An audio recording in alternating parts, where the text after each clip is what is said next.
जी good morning. सबने दे दिया test finally? हाँ सर। हाँ सर। कौन रह गया?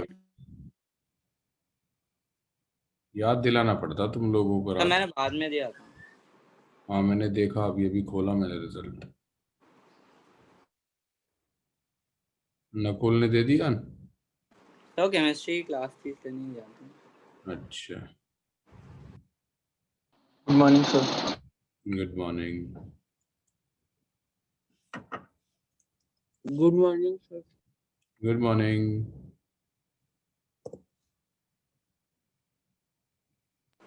देखो मंकी वाले प्रॉब्लम बता दोगे क्या? हाँ हाँ, सर। मैं पेपर निकाल लेता हूँ। सर मैं भूल गया सर। हाँ सर, उसमें डाउट रहता है कि वो मंकी मतलब उसके रिलेटिव मोशन से मतलब क्या फर्क पड़ रहा है। एक मिनट होल्ड करो, मैं पेपर खोल लेता हूँ, ठीक है?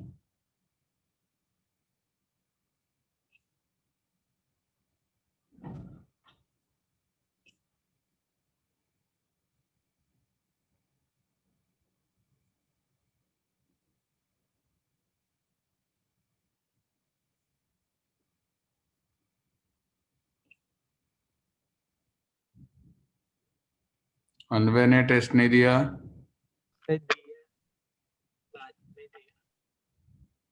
आज देना है।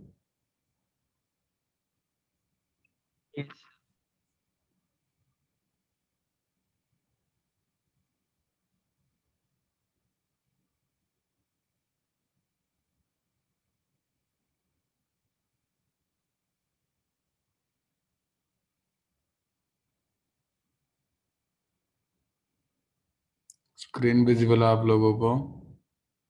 हाँ सर। हाँ सर। ठीक है। सर मल्टीपल में पार्शियल मार्किंग नहीं थी ना? लिखा होगा उसमें यार, किसी में होती है किसी में नहीं होती है, वेरिएबल सर है। उसमें इंस्ट्रक्शंस नहीं होती। इंस्ट्रक्शंस नहीं होती, क्वेश्चन के साथ ब्रैकेट में लिखा रहता है +4 -1 और +4 के साथ ब्रैकेट में लिखा रहेगा कुछ।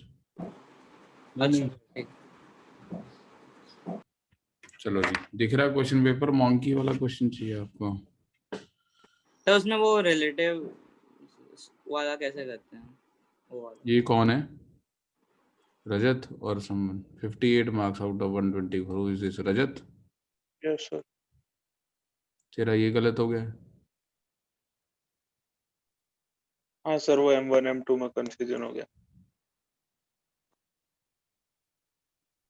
ये भी गलत है। 45 डिग्री थोड़ा होगा, उसकी वेलोसिटी भी तो वेरिएबल होगी, थीटा का फंक्शन होगी।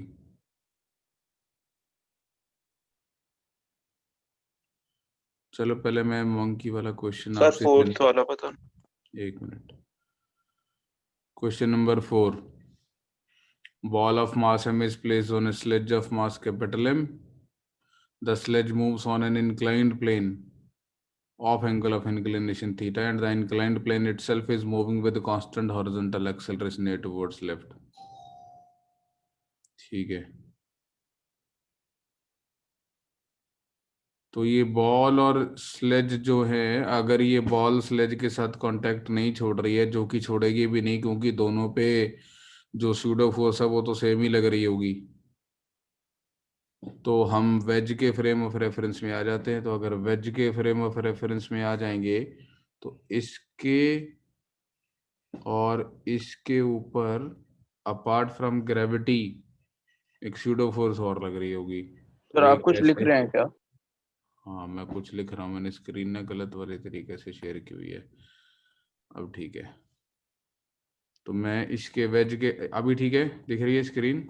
हाँ हाँ सर। हाँ सर। तो हाँ सर। एक mg और एक कैपिटल mg लग रहा होगा, और इस पे एक कैपिटल m में और इस पे स्मॉल m में लग रहा होगा। इसके अलावा एक नॉर्मल कॉन्टैक्ट फोर्स लग रही होगी, इस पे ऐसे लग रही होगी, इस पे ऐसे लग रही होगी n', और इस डायरेक्शन में दोनों की नेचुरल टेंडेंसी जो भी आएगी वो सेम एक्सेलरेशन से जाने की आएगी। तो आई बिलीव यहाँ पे कोई नॉर्मल डेवलप नहीं होगा।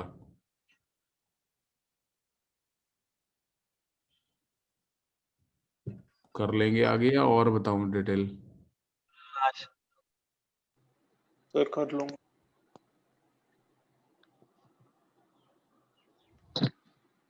बट इसमें भी वो एक्सेलरेशन वाला ऑप्शन मतलब डी दोनों ही नहीं आ रहा है सर, वो सी और डी। हाँ नहीं होता है। एक्सिलरेशन जी साइन थीटा माइनस ए कॉस थीटा तो बातें दिख रही है मेरे को यार। जी का इधर कंपोनेंट जी sine theta M G sine theta और सीडो फोर्स का इधर component M A cos theta, तो दोनों की अपने आप से ही एक्सिलरेशन जी साइन थीटा माइनस ए कॉस थीटा आएगी ना। सर बट उसका एक कंपोनेंट परपेंडिकुलर डायरेक्शन में भी आ रहा होगा ना? विद रिस्पेक्ट टू वेज पूछा ना यार। हाँ ये तो एक्सिलरेशन ऑफ एम है वो विद रिस्पेक्ट टू ए पूछी है, तो विद रिस्पेक्ट टू ए तो इस डायरेक्शन में कोई एक्सिलरेशन नहीं ना होगी यार विद रिस्पेक्ट टू ए। इस डायरेक्शन में तो एक्सिलरेशन जीरो आएगी ना यार। अलोंग दी नॉर्मल कैसे चलेंगे, ए के रिलेटिव देख रहे हैं ना, ए के रिलेटिव मतलब इस सरफेस को फिक्स्ड मान के इसके ऊपर स्लाइडिंग मोशन देख रहे हैं। हाँ सर, ओके, यस सर।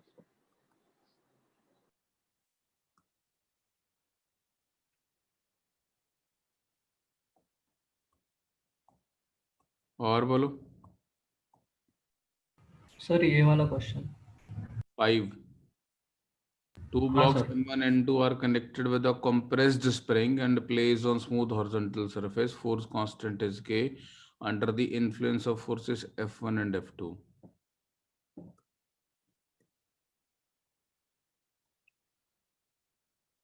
ठीक है बेटे, कुछ आकर बता देता हूँ क्वेश्चन नंबर 2 भी।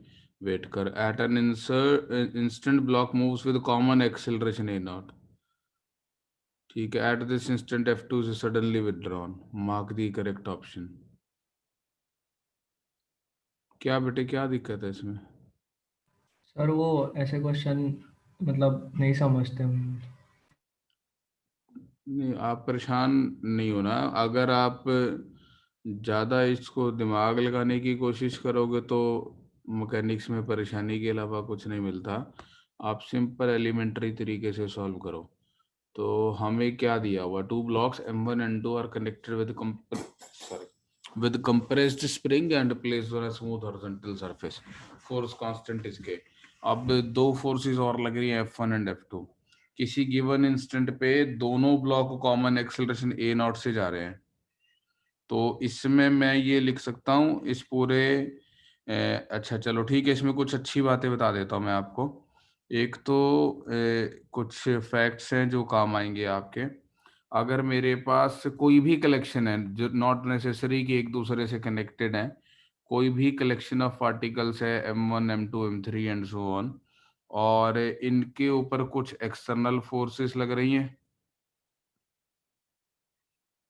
इनके ऊपर कुछ एक्सटर्नल फोर्सेस लग रही हैं और कुछ इंटरनल फोर्सेस लग रही हो सकती हैं। इंटरनल फोर्सेस म्यूचुअल इंटरेक्शन की वजह से F12 और एक F13, force on 1 due to 2, force on 1 due to 3। इस पे कुछ लग रही है F21 और F सपोज 23। इस पे लग रही है F31 और एक लग रही है F32। अगर मैं M1 के लिए न्यूटन से सेकंड लॉ लगाऊं तो उस पे लगने वाली net force is equal to M1A1 लिखूंगा। 2 के लिए उस पे लगने वाली net force is equal to M2A2 लिखूंगा। 3 के लिए उस पे लगने वाली net force is equal to M3A3 लिखूंगा। और अगर इनको मैं ऐड कर दूंगा तो F12 F21 से कैंसिल हो जाएगा, F13 F31 से, F23 F32 से कैंसिल हो जाएगा। All internal forces they always exist in pairs and they will cancel out. तो मेरे पास बचेगा total external force is equal to summation of MI/AI। तो जब भी आपको मल्टीपल ऑब्जेक्ट्स दिख रहे हो तो आप केवल एक्सटर्नल फोर्सेस का इफेक्ट अगर आप लेते हैं, सारी एक्सटर्नल फोर्सेस को ऐड कर लेते हैं, तो आपको वो समेशन MI/AI के बराबर मिलता है। एक ये यूजफुल पॉइंट है जो ऐसे क्वेश्चन में हेल्प करता है। ठीक है, नोट किया ये। हाँ। अब इसको यहाँ यूज करते हैं। तो अगर मैं यहाँ पर देखूं तो इस सिस्टम के ऊपर एक्सटर्नल फोर्स है F1 minus F2 and this will must be equal to M1 into a naught plus M2 into a naught. मैंने राइट को प्लस मान के लिख दिया। ठीक, हाँ सर। एक ही क्वेश्चन आ गई मेरे पास। अब at an instant F2 is withdrawn. तो अगर हमने किसी इंस्टेंट पे F2 विदड्रॉ कर ली तो F1 लग रही है और स्प्रिंग फोर्स लग रही है। क्या स्प्रिंग फोर्स बदल गई होगी अचानक से? नहीं sir. Spring force suddenly change नहीं करती अनलेस एंड अनटिल आप उसी स्प्रिंग को काट दो, क्योंकि स्प्रिंग की जो फोर्स होती है वो K टाइम्स डेल्टा एक्स होती है, where delta x is the elongation in the spring. तो अगर स्प्रिंग आपका कनेक्टेड है मैसिव ऑब्जेक्ट से तो उसकी elongation all of a sudden change नहीं कर सकती, because it will have a finite inertia because of the connection to the objects and therefore it cannot have infinite acceleration। मेरी बात समझ में आई आपको? हाँ सर। अगर स्प्रिंग मैसिव ऑब्जेक्ट से कनेक्टेड है तो उसकी इनफाइनाइट एक्सेलरेशन नहीं हो सकती, और इसका मतलब उसकी एक्सेलरेशन सॉरी उसकी इलोंगेशन सडनली चेंज नहीं कर सकती। तो स्प्रिंग फोर्स नहीं बदलेगी। तो स्प्रिंग फोर्स नहीं बदलेगी तो इसकी एक्सेलरेशन तो ए नॉट ही रहेगी। इसकी एक्सेलरेशन बदल के A1 हो गई, और मैं अभी लिख सकता हूँ F1 is equal to M1 into a naught plus M2 into A1। बोलो, total external force is equal to summation of MI/AI। यहाँ से A1 की वैल्यू आ जाएगी मेरे पास F1 minus M1 a naught divided by M2।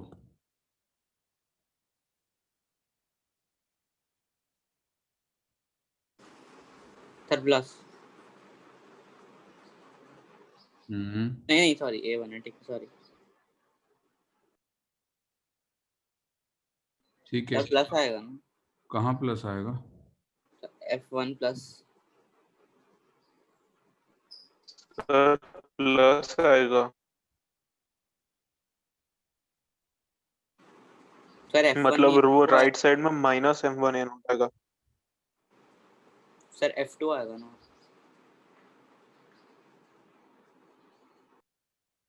क्या चाह रहे हो मेरे से? तो मतलब मैंने तो इसी क्वेश्चन को सॉल्व किया। ये क्वेश्चन गलत लिखी क्या मैंने? अच्छा हाँ सर, ठीक है ठीक है। मैंने यहाँ से A1 निकाला तो F1 minus M1 a not by M2 आया। तो instantaneous acceleration of M1 will be A not, ये करेक्ट हो गया। Instantaneous acceleration of M2 is, या तो ये लिखो या फिर इसमें उसकी वैल्यू पुट करो तुम। F1 minus M1 a not की वैल्यू कितनी आई? और सब्ट्रैक्ट कर सकते हैं दोनों। हाँ ठीक है, मतलब आप F1 की जगह F2 लेकर आना चाहते हो ना, इसने F2 की टर्म्स में पूछा है। हाँ सर। तो सर F1 को इसमें डायरेक्ट ऐसे नहीं कर सकते कि अगर F2 हटा दिया मतलब एक एक्स्ट्रा F2 राइट में लगा रहे हैं पूरे सिस्टम पे या M2 पे? M2 पे, हाँ तो मतलब फिर डायरेक्ट एक्स्ट्रा एक्स्ट्रा आ केस गई तो ठीक है, उससे भी आ जाएगा। तो यहाँ से आंसर नहीं आ रहा क्या? आ रहा है सर, आ रहा मैं तो सर आपको आर्यन ने क्या मेथड बोला? है, आर्यन ने ये आर्यन ने बोला कि M2 के ऊपर से F2 लेफ्ट में लग रही थी वो हटा दी, इज इक्वल टू की एक एडिशनल फोर्स F2 राइट में लगा दी। हाँ हाँ ठीक है सर, हाँ तो सर। M2 जितनी एक्सेलरेशन से चल रहा था उसमें एक F2 व M2 ऐड हो जाएगा। हाँ सर। और स्प्रिंग फोर्स कितनी होगी? तो उसका मास इंटू एक्सेलरेशन, क्योंकि वो चल तो केवल स्प्रिंग फोर्स के इफेक्ट में ही रहा M2। तो M2 पे स्प्रिंग फोर्स लिखोगे तो ये आंसर आ जाएगा। तो डी भी आंसर हो गया। हाँ सर, आता BCD। हाँ जी, सभी को क्लियर है? हाँ हाँ सर। सर। तो इसमें ऐसा कुछ नहीं था, स्प्रिंग को देखकर घबरा रहे थे तो कोई ऐसा था नहीं इसके अंदर ना। चलो नेक्स्ट, सेकंड बता देता हूँ एक बार मैं।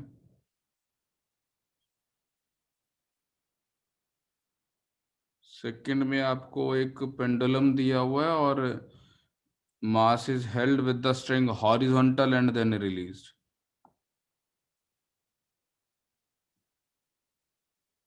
तो इनिशियली स्ट्रिंग हॉरिजॉन्टल थी और रिलीज कर दी, तो मान लो इसको यहाँ से छोड़ दिया और ये यहाँ से चलते हुए ऐसे आई और यहाँ पे जाके स्ट्रिंग कट कर दी, तो यहाँ पे इसके पास एक स्पीड होगी v, जिसकी वैल्यू हो जाएगी कुछ यहाँ के कंपैरिजन में ये हाइट जो है l cos थीटा होगी, तो √2gl cos थीटा स्पीड होगी इसके पास। और अगर ये एंगल थीटा है तो ये थीटा होगा, तो ये भी थीटा होगा। What should be theta so that mass travels the largest horizontal distance from that particular point by the time returns? तो ये वाला डिस्टेंस ही निकालना है बस आपको, और ये वाला डिस्टेंस आपको मालूम ही है, u² sin 2 theta by g होता है। और u कितना लेना है, तो 2gl cos theta into sine 2 theta by g, इसको मैक्सिमाइज करना है आपको। ठीक है, ओके सर। सर हाँ जी। मैंने ऐसा सोचा था, मतलब ऐसा लग रहा था कि जब उसकी हाइट ओरिजिनल है, मतलब उसकी हाइट जब एल कॉस थीटा रहेगी तब वो एक्स में कितना डिस्टेंस ट्रैवल करना है ये निकालना है, कि by the time it returns to the height बोला है, तो इसलिए ऐसा लगा मुझे। आप पढ़ो, the string is cut at point P. अब यहाँ से काट दिया रस्सी को, तो यहाँ से हाँ। प्रोजेक्टाइल बन गई। हाँ सर। उसके बाद की बात करो कि यहाँ से आगे वो सेम लेवल तक आने में कितना डिस्टेंस ट्रेवल करता है। अच्छा हाँ ठीक है सर, समझ गया। चलो,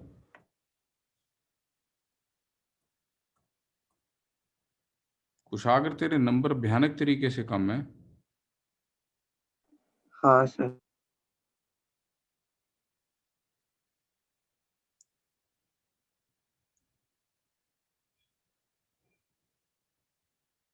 चलो, कितने मार्क्स का था टोटल? 124। 124। चलिए आगे और बोलो।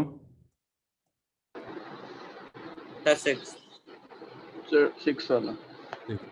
Two monkeys, 1 and 2 of same mass 1 kg are hanging on the strings such that block of mass 2 kg remains at rest. ठीक है, it is given that monkey 2 is just holding the string.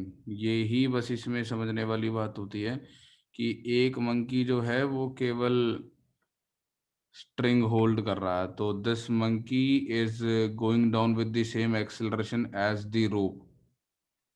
तो 2 kg तो stationery है, तो इसकी acceleration 0 है। अगर इसकी एक्सेलरेशन 0 है तो यहाँ पे टेंशन 20 न्यूटन होगी। हाँ सर। तो यहाँ पर भी टेंशन 20 न्यूटन होगी। यहाँ तक कोई डाउट? नहीं सर। No sir. इस मंकी का जो वेट है वो 10 न्यूटन है, तो ये ऊपर जा रहा होगा 20 - 10/1 10 मीटर पर सेकंड स्क्वायर से। हाँ सर।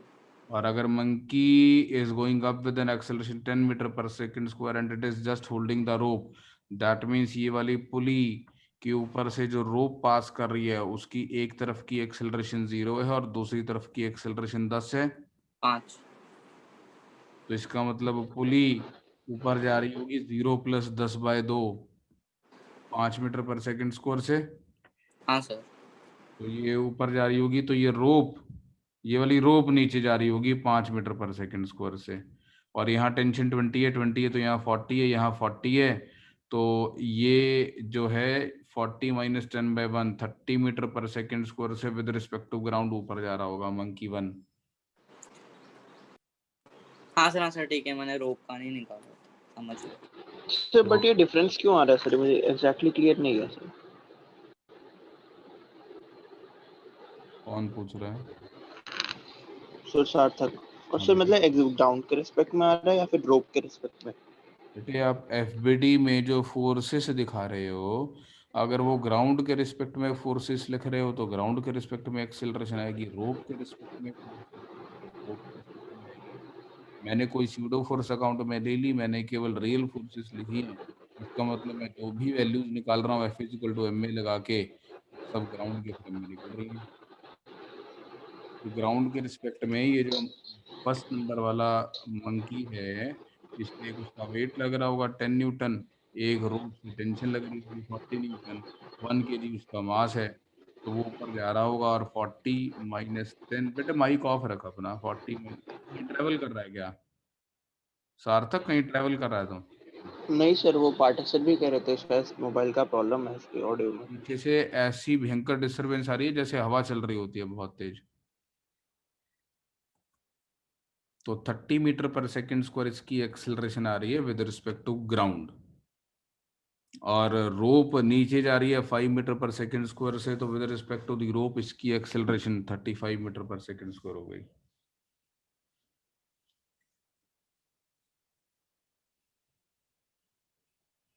ठीक है, हाँ सर।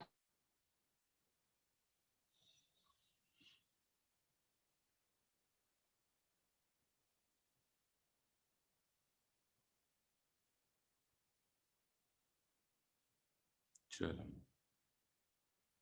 क्लियर है सभी को ना? किसी को कोई दिक्कत अब इसमें? नहीं सर, समझ गया। तो मतलब आपको डाउट क्या है, और भी ऐसे क्वेश्चंस में फंस जाते हो क्या? नहीं सर, बहुत टाइम से प्रैक्टिस नहीं करता शायद, इसलिए वो रोप को भी, रोप का मोशन मैंने अकाउंट में नहीं लिया, मैंने सीधा ग्राउंड में निकाल लिया, और फिर इसलिए वो सी ऑप्शन में तकलीफ हो रही थी। तो मैंने इस टाइप के ज़्यादा क्वेश्चन किए नहीं है कि इसमें रोप भी मूव हो रही है, तो से प्रैक्टिस थोड़ा कम थी। कोई नहीं, अब तुम्हें प्रैक्टिस कराता हूँ अच्छे से इसकी। चलो और बोलो। सर 9th वाला। 9। सर 8th का डी भी आ रहा है। सर डी ऑप्शन कैसे जज करना है? हाँ सर, डी भी आ रहा था। हाँ सर। सर वही। ग्रेविटी से टेंशन को कोई फर्क नहीं पड़ता।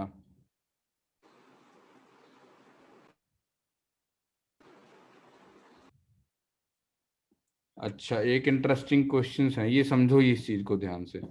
मान लो एक ये मास है m1, एक रोप, एक दूसरा मास है m2, और ग्रेविटी ऐसे प्रेजेंट है, और आपने ऐसे एक एक्सटर्नल फोर्स लगा दी, और ये सिस्टम ऊपर या नीचे जा रहा हो सकता है, बस ये दो फोर्सेस लग रही हैं, एक ग्रेविटी और एक force. What is the tension in the string?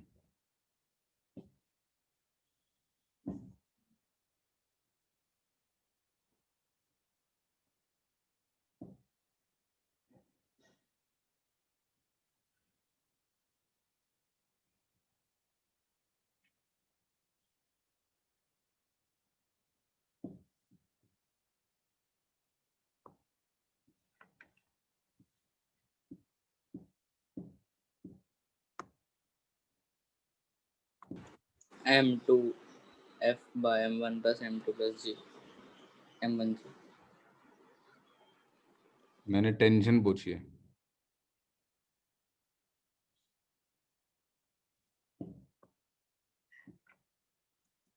M2F by M1 plus M2।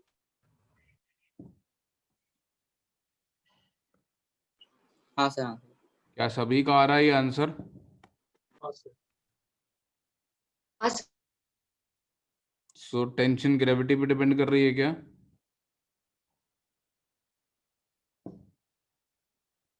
No sir. नहीं सर। एक रफ सरफेस है, rough, coefficient of friction mu, इसके ऊपर एक ब्लॉक रखा ये,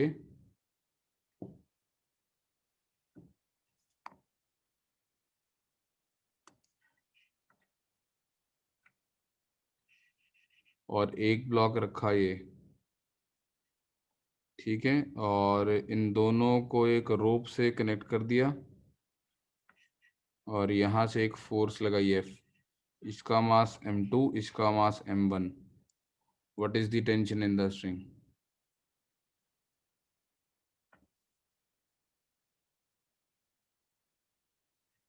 हाँ सेम।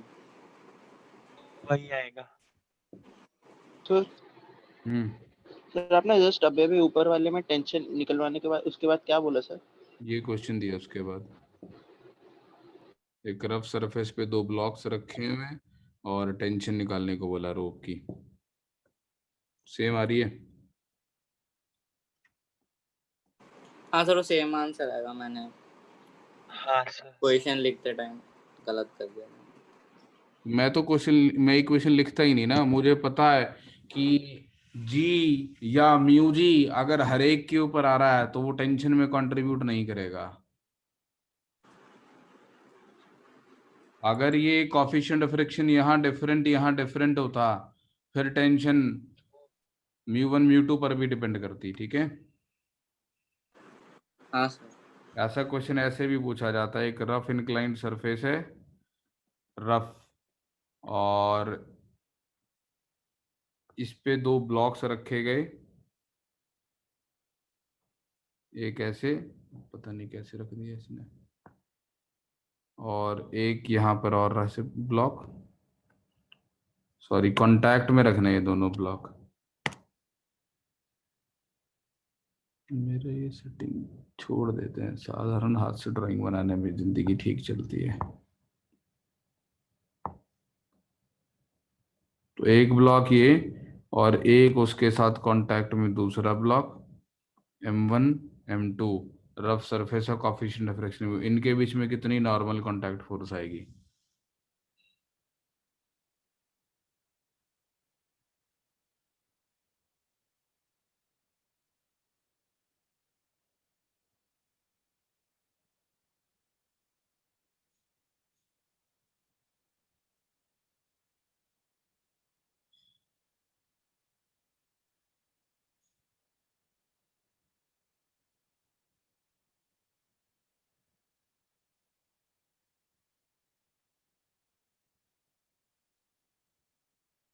बोलो। 0. 0. और the idea is why will they push each 0. other? The idea is हाँ वो the idea दोनों is why will they same push each other? कोई एक्सीलरेशन तेज से। चलना चाहता है क्या M2 तेज भागना चाह रहा है क्या M1 से? They don't need to push. अगर M1 को अकेले को छोड़ देता तो वो g sine theta minus mu g cos theta से नीचे जाता, M2 को अकेले को छोड़ देता तो वो भी जी sine theta minus mu g cos theta से नीचे जाता। तो they don't push each other. ठीक है, Yes, sir. Yes sir. Sir आपने M1 इक्वल टू M2 बोला है? नहीं,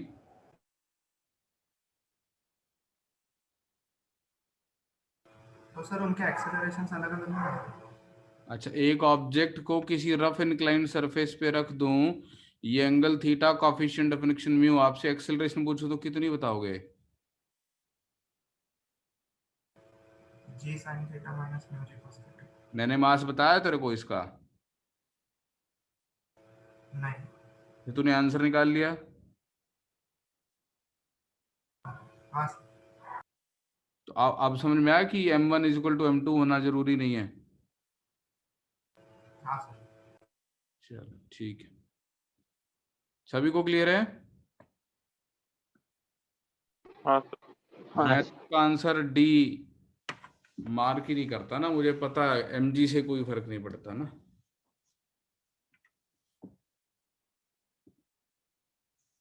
चलो आगे आ जाओ। Sir 9th। हाँ सर 9.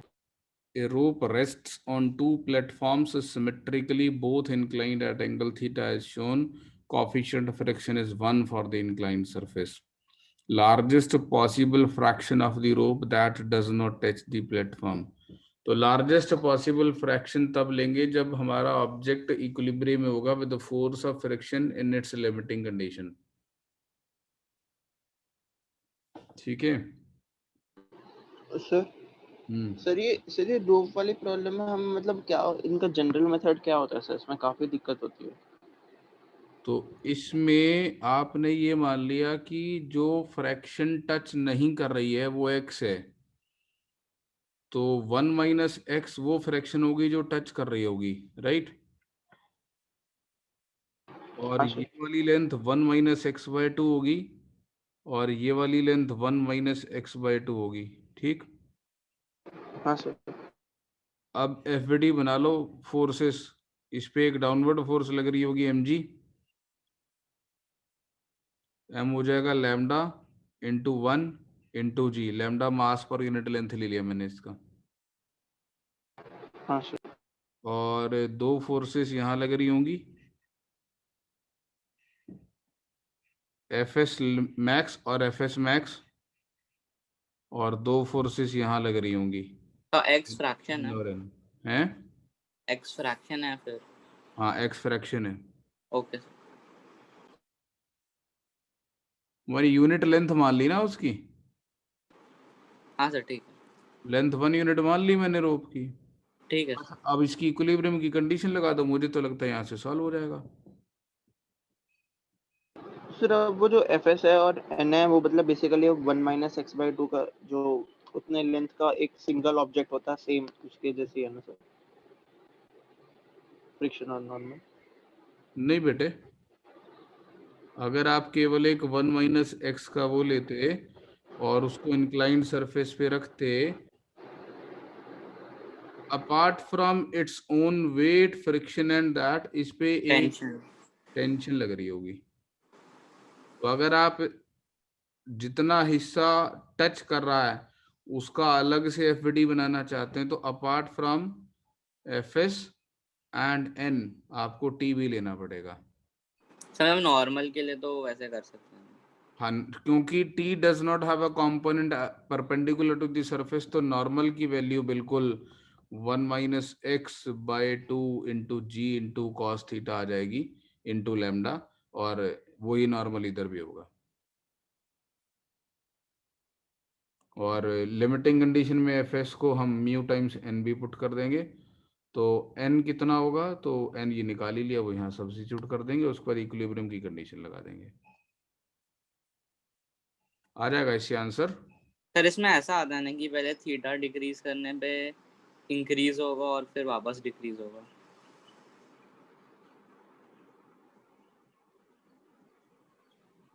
अगर आप थीटा को 0 रखते हैं तो हैंगिंग फ्रैक्शन का मतलब ही कुछ नहीं है। हाँ थीटा सर। को अगर आप 90 पुट कर देते हैं, तो मतलब 45 से ऊपर तो कुछ मतलब नहीं है। हाँ 45 से ऊपर तो मतलब ही कोई नहीं है। चलो, तो मैं तो boundary conditions, boundary values put करके देख लेता हूँ कि क्या आंसर आ रहे हैं, उससे आइडिया लग जाता मेरे को। सर मतलब मैंने पूरा डिफरेंशिएट करके सॉल्व किया तो मैक्सिमा आ रहा था 5/8। सही होता है, सही कह रहे हैं। एक क्वेश्चन ऐसा भी आता जिसमें थीटा नहीं दिया होता और मैक्सिमाइज करना होता फ्रैक्शन को। सर सर डी इसमें वाला थीटा, ऑप्शन। तो थीटा 0 पे भी पूरी रो टच कर जाएगी और थीटा 90 पे भी पूरा टच कर जाएगी। बट थीटा तो 90 पे इक्विलिब्रियम मिलेगा नहीं ना आपको। हाँ सर मतलब नहीं होगा उस केस का, अलग सा केस है। ठीक है सर। हाँ सर। आगे सॉल्व करके दूं क्या इसको?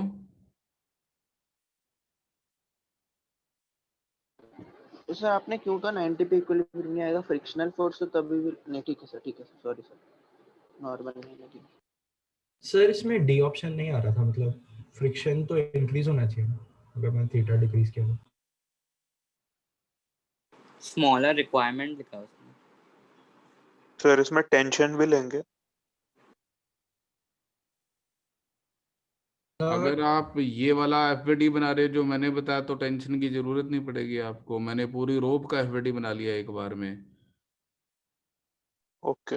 और एफ एस म्यू इन की इक्वल होगा लिमिटिंग में, एन हमारा टेंशन पे डिपेंड नहीं कर रहा, तो फ्रिक्शन की मैक्सिमम वैल्यू तो टेंशन पे डिपेंड नहीं ना कर रही है ना। ओके। अब इसका हॉरिजॉन्टल और वर्टिकल इक्विलिब्रियम की कंडीशन लगा दो आप।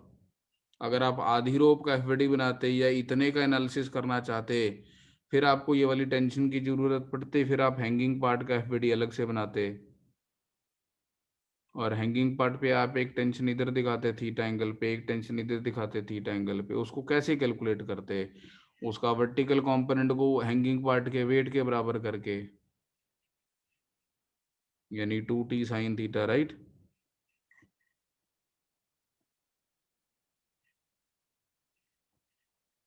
फिर आप केवल इतने के इक्विलिब्रियम के लिए सॉल्व कर सकते हो, ऐसे भी कर सकते हो आप।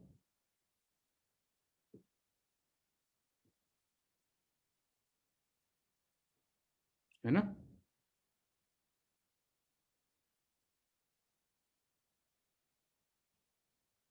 ये समझ में आया आपको?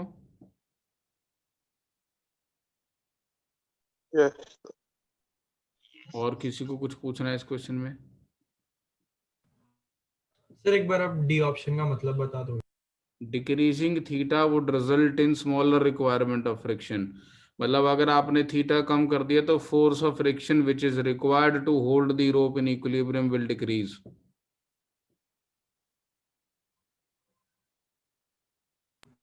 Okay sir.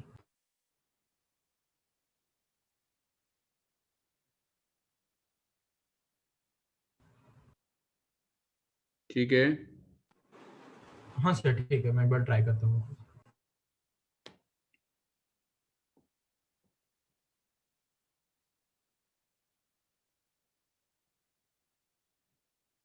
Linear density constant नहीं है रोप की, तो आप रोप का लैम्डा दिया रहेगा तो वो वेरिएशन पे डिपेंड करेगा ना। ऐसे तो आप इसके n number of postulates create कर सकते हो विनीत।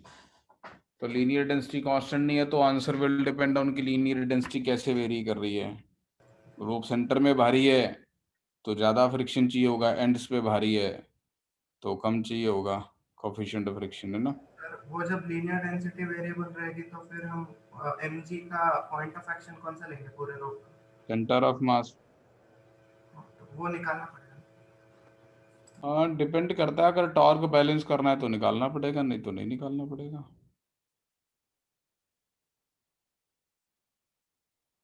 बट आपको आधी रोप का वो तो चाहिए ही होगा ना आपको। अगर ये उस केस में पूरे का वेट निकालना पड़ेगा, वो एक अलग बात है। इतने पार्ट का नॉर्मल निकालने के लिए उतने पार्ट का वेट चाहिए होगा। यहाँ नॉर्मल जो मैंने वो आसानी से लिख दिया, ये वाला नॉर्मल, ये वाला नॉर्मल, ये डिफरेंट हो जाएगा ना बेटे। आपको इतने पार्ट का वेट देखना पड़ेगा कितना है, इतने पार्ट का वेट देखना पड़ेगा कितना। हाँ sir.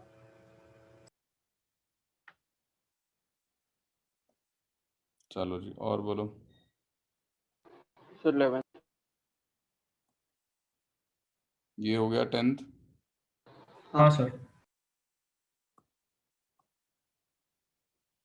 The system shown in the figure is initially at origin and is moving with the velocity 5 metre per second k cap। अच्छा, z एक्सिस की तरफ चल रहा है। फोर्स लग रही है 120 ti cap on m2। ठीक। Man throws a light ball at the instant when m1 starts slipping on m2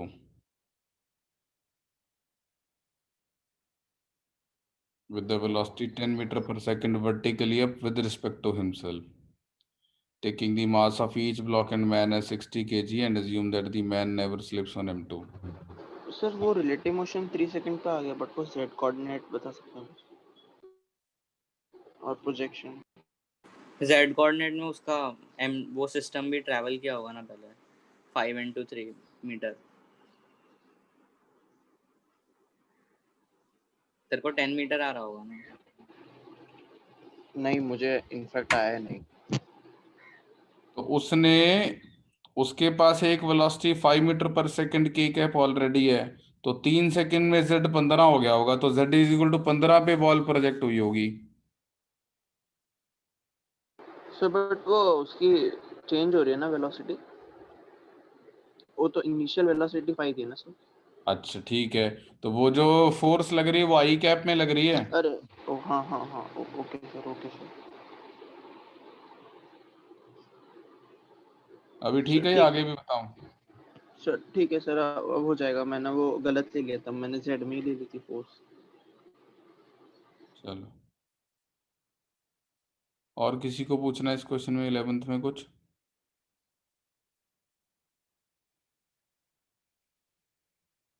नहीं। 12th? नहीं सर।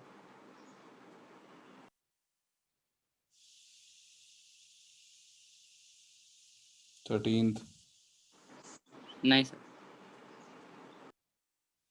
छोड़ रखी इतनी सारी पब्लिक ने ये। 16 में डाउट है, 16 से पहले किसी को?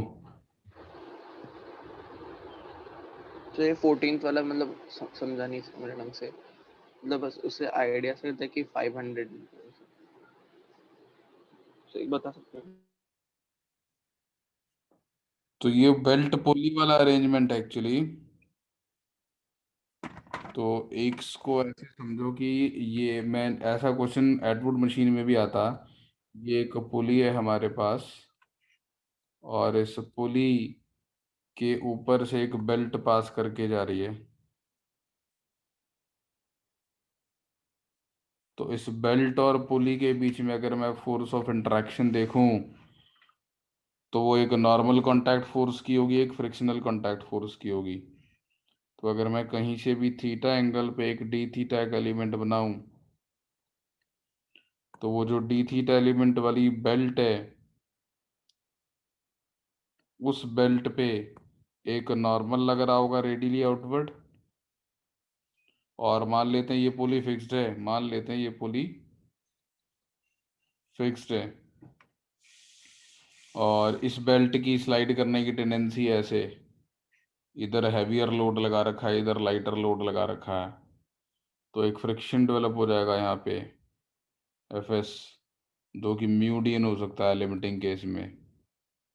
ये वाला जो क्वेश्चन है वो थोड़ा सा इजियर है इससे। उसमें वैसे ही मतलब कोई लंबी चौड़ी टेंशन नहीं है उसमें। जो बेसिकली एक मोटा आदमी है, ये मोटे आदमी का पेट है, और ये मोटे आदमी के पेट के ऊपर बेल्ट लगी हुई है। तो ये उसकी टमी दिखा दी हमने, टॉप व्यू बना रहा हूँ, और उसके ऊपर ऐसे बेल्ट लगी हुई है। तो बेल्ट को आप खींच के बांधते हो तो बेल्ट आपकी टमी को अंदर को प्रेस करती है, बदले में आपके ऊपर नॉर्मल कांटेक्ट फोर्स लगती है ऐसे चारों तरफ। तो कोई भी छोटा सा एलिमेंट लोगे तो वहाँ पे एक नॉर्मल कांटेक्ट फोर्स लग रही होगी डी एन। और अगर इस बेल्ट की नीचे गिरने की टेंडेंसी है तो एक फ्रिक्शन लग रहा होगा ऊपर की तरफ म्यू डी एन। तो हर एलिमेंट पे एक डॉट डॉट डॉट यानी कि अप यानी ऊपर की तरफ फोर्स लग रही होगी म्यू डी एन। तो टोटल फोर्स निकालनी है फ्रिक्शन की, तो integration of mu d N. Now how do I find d N? तो डी एन निकालने के लिए मैं एक छोटे से डिफरेंशियल एलिमेंट का एफ डी बना लेता हूँ। तो एक छोटा सा कोई डिफरेंशियल एलिमेंट अगर है मेरे पास,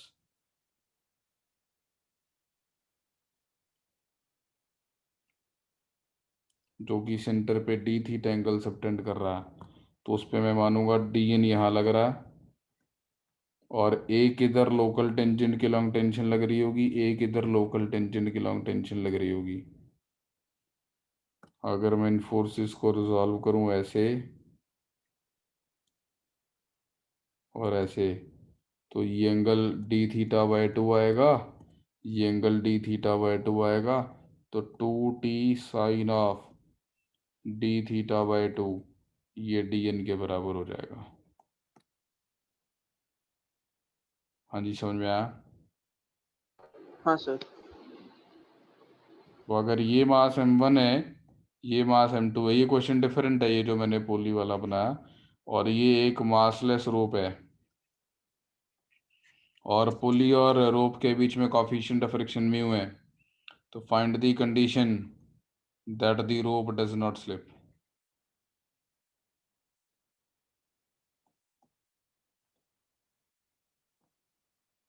Find the condition that the rope does not slip.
m1 by m2 equal to e to the power mu pi.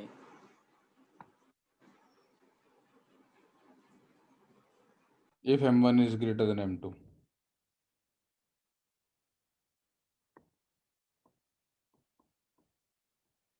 और अगर m2 greater than m1 है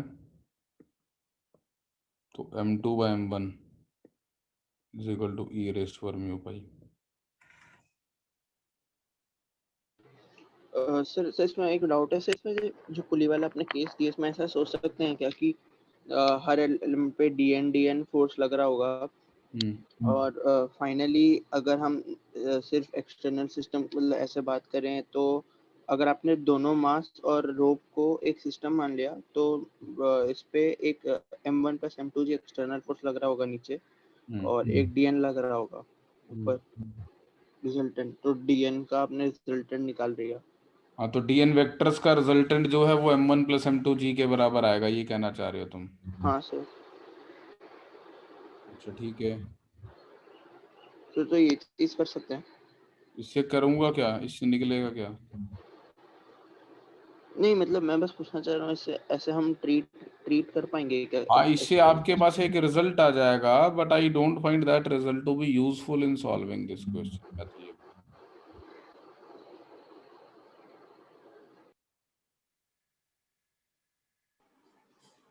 नहीं सर, dn का वो m1 प्लस m2 g क्यों किया? पता नहीं, मतलब फ्रिक्शन भी लग रहा होगा वैसे तो। सर मतलब पुली तो स्टेशनरी है ना, एक्सटर्नल फोर्स लगा रहे हैं ना उसको तो। हाँ, तो ये खाली रोप का एफडी बनाने को बोल रहा ना। ठीक है। लेकिन अगर मैं खाली रोप की भी बात करूं तो रोप पे दो फोर्सेस लग रही होंगी ना यार। रोप पे यहाँ पर एक टेंशन लग रही है T1 विच इज m1g, और एक टेंशन यहाँ पे लग रही है T2 विच इज m2g, और रोप पे ऐसे dn फोर्सेस लग रही हैं, और रोप पे हर डिफरेंशियल एलिमेंट पे मान लेते हैं m1 m2g से ज़्यादा है, तो यहाँ ऐसे, यहाँ ऐसे, यहाँ ऐसे, यहाँ ऐसे, यहाँ ऐसे, यहाँ ऐसे, यहाँ ऐसे, यहाँ ऐसे, तो क्या लग रहा है इन सारी फोर्सेस का रिजल्टेंट हॉरिजॉन्टल डायरेक्शन में कैंसिल होने वाला है क्या? नहीं सर, वर्टिकल में ही कैंसिल होगा। मतलब वर्टिकल में भी कैंसिल क्यों होगा? एक्सपोनेंशियल आता है ना। यू डोंट नो ना कि ये फोर्सेस कौन सबरी बराबर हैं, हाँ सर। है ना? हाँ सर, कह नहीं सकते। हाँ सर। सर पर आना तो चाहिए नहीं पर। क्या? तो वर्टिकल में इक्विलिब्रियम तो आना चाहिए ना रोप का। हाँ, कौन कह रहा नहीं आएगा? हॉरिजॉन्टल में भी आएगा। तो जो फ्रिक्शंस हैं उनके हॉरिजॉन्टल कंपोनेंट्स नॉर्मल के हॉरिजॉन्टल कंपोनेंट्स के बराबर होंगे समेशन के, और वर्टिकल डायरेक्शन में फ्रिक्शन के कंपोनेंट प्लस नॉर्मल के कंपोनेंट ऐड अप करके m1g प्लस m2g के बराबर होंगे।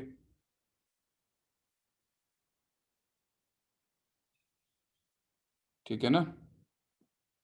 तो integration dnx plus integration fsx must be equal to 0. Integration of dny plus integration of fsy must be equal to m1 plus m2 into g. But that is not useful in solving this question, है ना?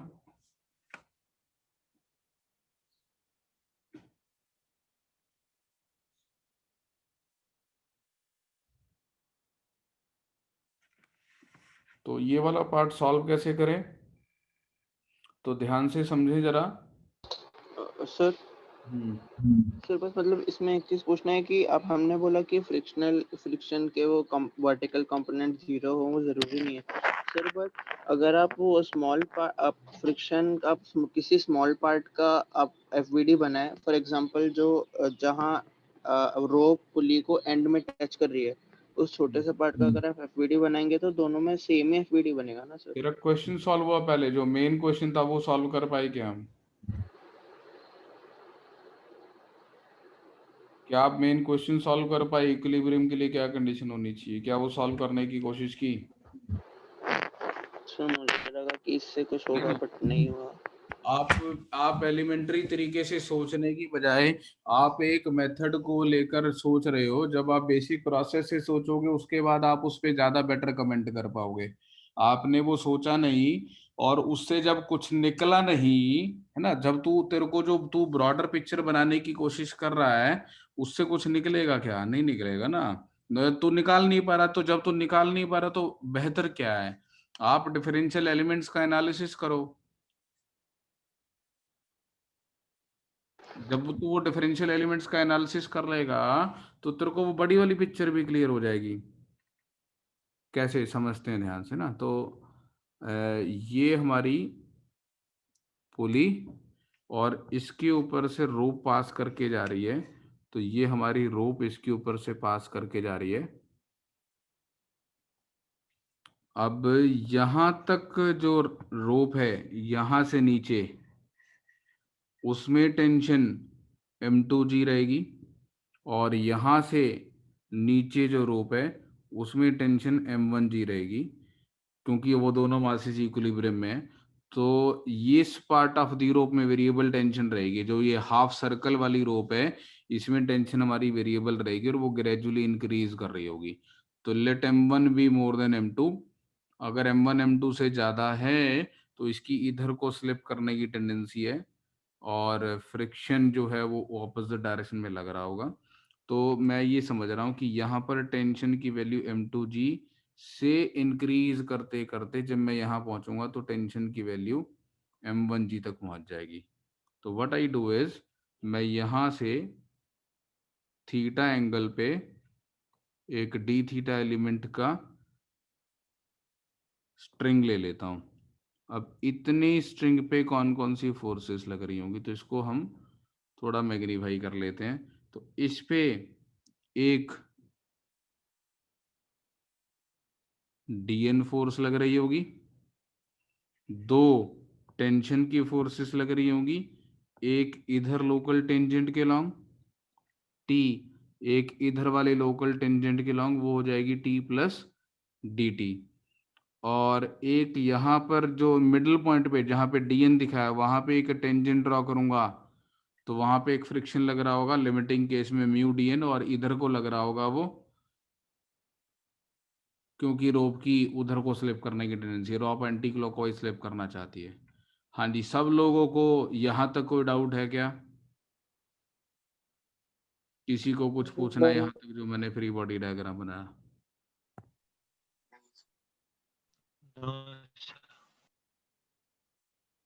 नहीं sir. चलिए ठीक है। तो अब मुझे ये दिखाई दे रहा है कि डीएन की वैल्यू, हाँ भी सार्थक समझ में आ रहा है तेरे को यहाँ तक? हाँ सर। ये एनालिसिस अगर आपको करना आता होगा तब आप छोटा भी कर पाओगे। जब तक आपको डिटेल्ड लेंदी सॉल्यूशन नहीं आता ना तब तक आप वो जुगाड़ वाला सॉल्यूशन नहीं काम आता। तो जुगाड़ उनके लगते हैं जिनको पूरा लेंदी सॉल्यूशन आता हो, उस पे उन्होंने माथा घुमा रखा हो पूरा अच्छे से, देन दे नो कि यार इसको ऐसे भी कर सकते हैं। आपको अगर डिटेल्ड सॉल्यूशन नहीं आता है तो don't try to find out a quicker way जिसमें आप देख ही नहीं रहे हैं कि अंदर क्या हो रहा है और सॉल्व करने की कोशिश कर रहे हैं। वो अप्रोच आपको हमेशा नुकसान देगी। ठीक। हाँ सर। अब हमारे पास कंडीशन हो जाएगी 2t sine of d theta by 2 is equal to d N, which will give you d N is equal to T d theta, और d T is equal to mu d N. हाँ जी, ये समझ में आया आपको? हाँ sir. Yes sir. तो दोनों को डिवाइड कर लेते हैं, तो d T by T will be mu d theta, नहीं कुछ गड़बड़ हो गई, डी टी बाई टी हाँ is equal to mu d theta, बिल्कुल डी एन एलिमिनेट कर दिया मैंने। और tension varies from M2G to M1G, theta grows from 0 to pi, ये आंसर आ गया। तो ln of M2G by M1G is equal to mu पाई।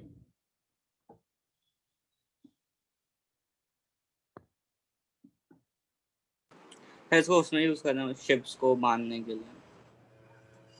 हाँ, वो मल्टीपल रेवोल्यूशंस अगर आप एक पोल के अराउंड दे देते हो तो बहुत ज्यादा हो जाता है लार्ज टेंशन। आप घर में भी अगर आप कपड़े सुखाने के लिए अगर आप रोप लगाते हैं तो रोप को नॉट बांधने से पहले अगर आप साइड में जहां पर भी हुक पे लगा रहे हैं उस पे 2-3 आप उसको टर्न्स दे देते हैं, उसके बाद आप उसको बांधते हैं तो आसान हो जाता है, because frictional force exponentially tension को इंक्रीज कर देती है।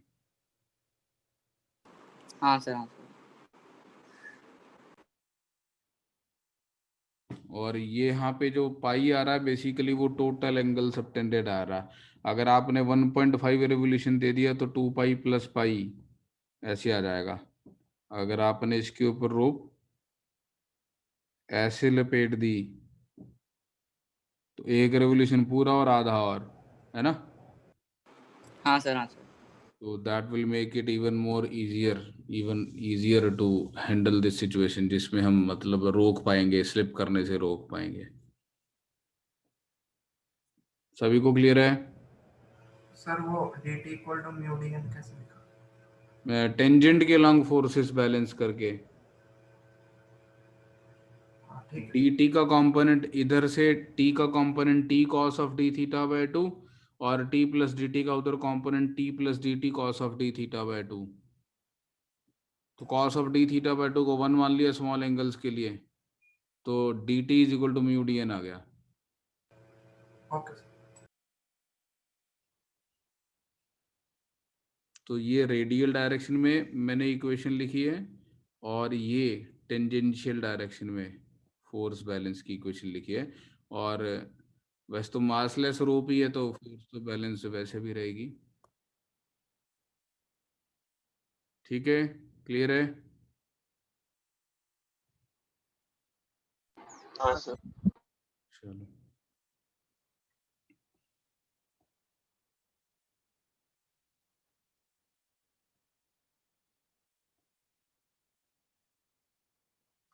और बोलो। ये क्वेश्चन तो सेल्फ एक्सप्लेनेटरी था अगर आपने ध्यान से पढ़ा हो तो। हाँ सर। हाँ जी, सर आपने आदित्य क्लास में भी देशपांडे, कराया। क्या कंफ्यूजन है?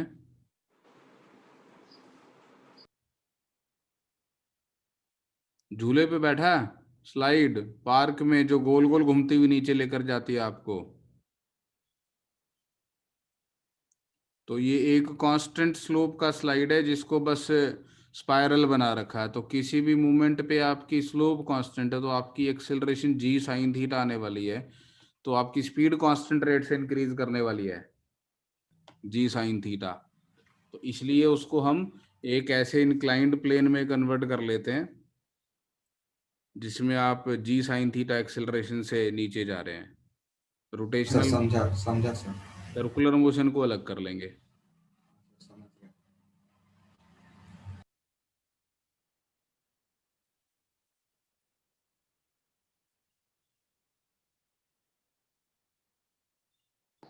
सर सर बट इसमें हमारा एंगल पे है तो इसमें सेंट्रीपिटल फोर्स अभी भी मतलब कौन प्रोवाइड करेगा सर? एमवी सर नॉर्मल है। Contact force between the walls, normal sir contact force. कौन सी वाली नॉर्मल कांटेक्ट फोर्स? जो ग्रूव की साइड वॉल से लग रही होगी। सर वो mg cos थीटा ना, या फिर उसका हॉरिजॉन्टल कंपोनेंट, बस वही पूछना है। ग्रूव है बेटे, ग्रूव की साइड वॉल भी होगी एक।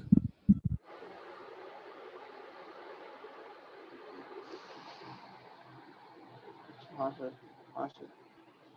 हम्म, सर तो जो ग्रूव है उसकी साइड वॉल का horizontal component mv square by r के इक्वल होगा। साइड वॉल जो है वो हॉरिजॉन्टल ही लगाएगी फोर्स आप पे, पहली बात तो। सर एंगल पे लगाएगी ना, क्योंकि वो ग्रूव एंगल पे नीचे जा रहा है।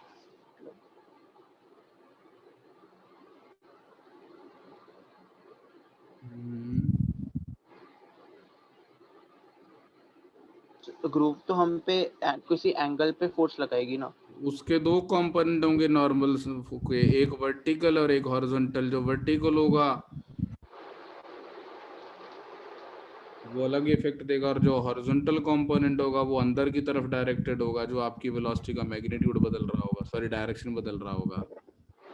अच्छा, तो मतलब हॉरिजॉन्टल कंपोनेंट mv² के इक्वल होगा। mv²/r क्या चीज है ये? मतलब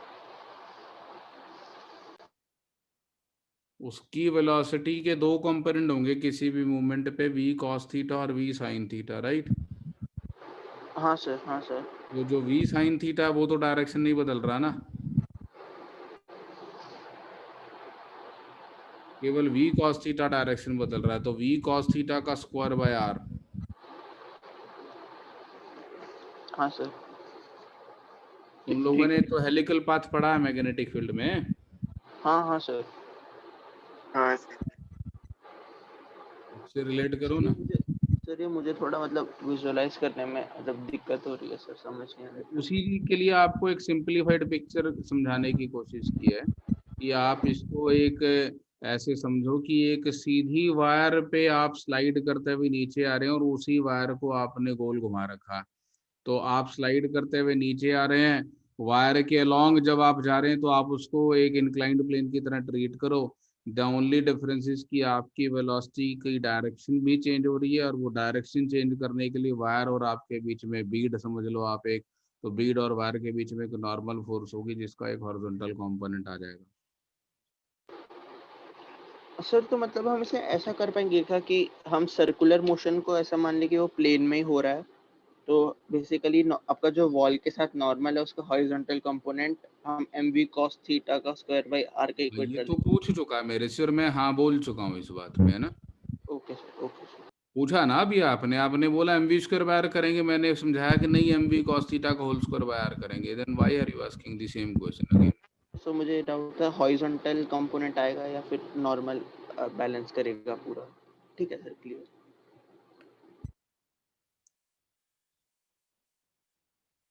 और बोलो। Sir 30 last last question sir 20। Sir 29।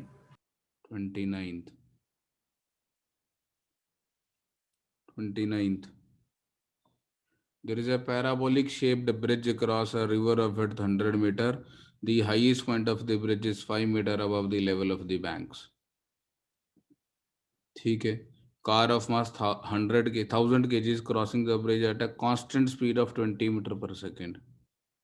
Using the notation indicated in the figure, force exerted on the bridge by the car when it is at the highest point is 1200x. Find x. तो ये constant speed से चल रही है, तो constant speed से अगर ये चल रही है तो इसकी जो केवल डायरेक्शन बदल रही होगी, और टॉप पॉइंट पे जो एक्सेलरेशन होगी वो वर्टिकली होगी, और वो नॉर्मल एक्सेलरेशन के बराबर होगी, जो कि इसकी स्पीड के सॉरी डायरेक्ट वेलोसिटी के डायरेक्शन चेंज करने के लिए रिस्पॉन्सिबल है। तो आपको इसका y कॉम्पोनेंट ऑफ एक्सेलरेशन निकालना है। तो अगर आप किसी तरीके से इस पैराबोला की इक्वेशन निकाल लेंगे तो आप इसको सॉल्व कर पाएंगे। तो all you need is to assume that this is a parabola, और इस पैराबोला में आप ऐसा करो, आप इसको x एक्सिस मान लो, इसको y एक्सिस मान लो, और इस पैराबोला की equation y is equal to -kx² मान लो। सिमेट्रिक पैराबोला है, और अब आपको मालूम है कि ये इस पॉइंट से पास करता है, और इस पॉइंट के कोऑर्डिनेट आपके जो हैं वो 50, -5 है। तो ये पास करके आप इक्वेशन मिल जाएगी। उसके बाद आप इस इक्वेशन को डिफरेंशिएट कर सकते हो, y prime is equal to -2kx x prime, और y double dot is equal to -2kx into x double dot. X double dot मतलब सेकेंड डेरिवेटिव, और एक्स डॉट मतलब first derivative, plus x dot square. अब आपको x dot की value मालूम है, उसकी स्पीड, एक्स डबल डॉट 0 है हाईएस्ट पॉइंट पे, यहाँ से वाई डबल डॉट निकल जाएगा, यानी वाई डायरेक्शन में एक्सेलरेशन निकल जाएगी, और फिर n minus m g is equal to m into y double dot कर लेंगे, तो आप इसके ऊपर लगने वाली नॉर्मल कॉन्टैक्ट फोर्स निकाल लेंगे।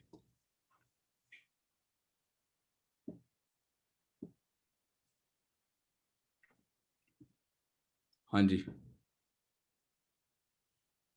क्लियर तो है? ना रेडियस ऑफ कर्वेचर से भी कर सकते हैं। हाँ ठीक है, अगर आपको radius of radius of curvature का रेडियस फॉर्मूला ऑफ मालूम कर्वेचर। है तो आप यहाँ से इस कर्व की क्वेश्चन निकालने के बाद आप इसका रेडियस ऑफ कर्वेचर निकाल लो। तो रेडियस ऑफ कर्वेचर होता है 1+dy/dx का square whole raise to power 3/2 upon modulus of d²y/dx²। आप इससे भी कर सकते हैं।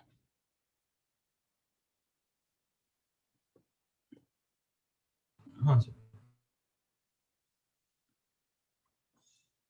ठीक है,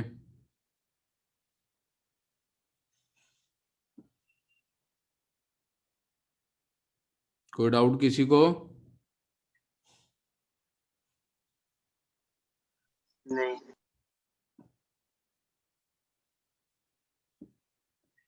इससे पहले 25 भी पूछा किसी ने, तो क्वेश्चन नंबर 25।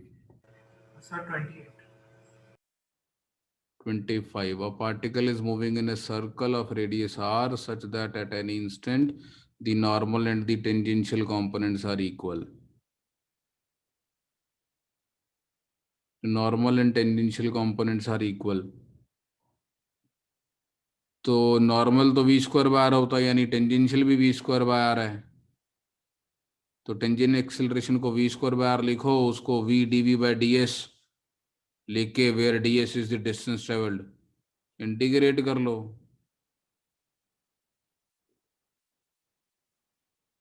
या टाइम के साथ वेरिएशन निकाल लो। क्या करूं मैं, सॉल्व करके दिखाऊं आपको ये इंटीग्रेशन जो नीचे लिखी हुई है पूरी? नहीं सर, ठीक है, समझ गया।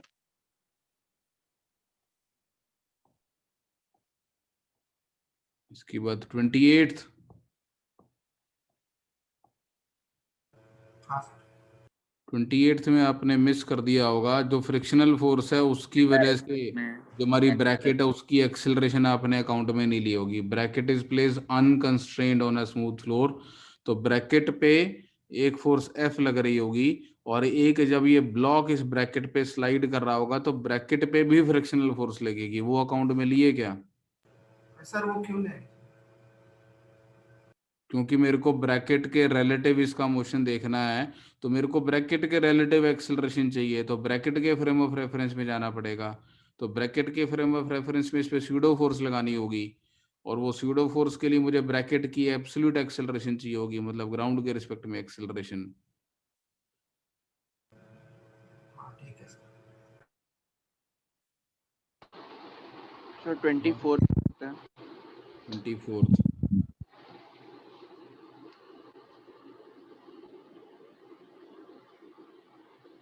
क्या पूछना है इसमें?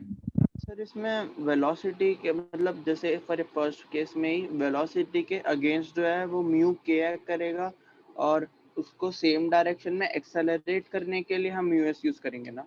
नहीं, अगर स्लिपिंग हो रही है तो काइनेटिक फ्रिक्शन लगेगा, स्लिपिंग नहीं हो रही है तो स्टैटिक लगेगा, दोनों एक साथ नहीं लगेंगे।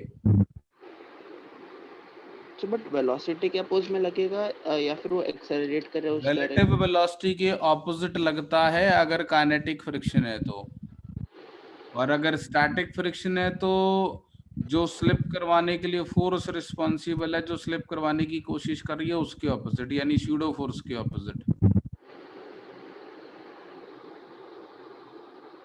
Okay sir. ठीक है, हाँ सर। इसको ऐसे समझो कि पार्ट बता सकते हैं कुछ बाकी ये ऐसे समझो, ये एक सरफेस है, fixed surface, fixed horizontal surface. इस फिक्स्ड हॉरिजॉन्टल सरफेस के ऊपर हमने एक ऐसे करके ब्लॉक रखा, और इस ब्लॉक के पास एक वेलोसिटी है 10 मीटर पर सेकेंड, और इस पे एक फोर्स लग रही है 20 न्यूटन की, और ये रफ सरफेस है। तो इस पे फ्रिक्शन स्टैटिक लग रहा होगा या काइनेटिक लग रहा होगा? काइनेटिक, क्योंकि 10 मीटर पर सेकंड से मूव कर इधर लग रहा होगा, पीछे की तरफ 10 मीटर पीछे इधर को, है ना? स्टैटिक तो नहीं लग रहा होगा। और अगर इसके पास ये वेलोसिटी नहीं होती तो फ्रिक्शन किधर लग रहा होता? सर बट अगर वेलोसिटी होती तब भी 20 न्यूटन के फोर्स में कुछ नहीं लग रहा होता फ्रिक्शन। फ्रिक्शन रिलेटिव मोशन को अपोज करता है। अगर काइनेटिक है तो रिलेटिव मोशन को, स्टैटिक है तो टेंडेंसी टू स्लिप को।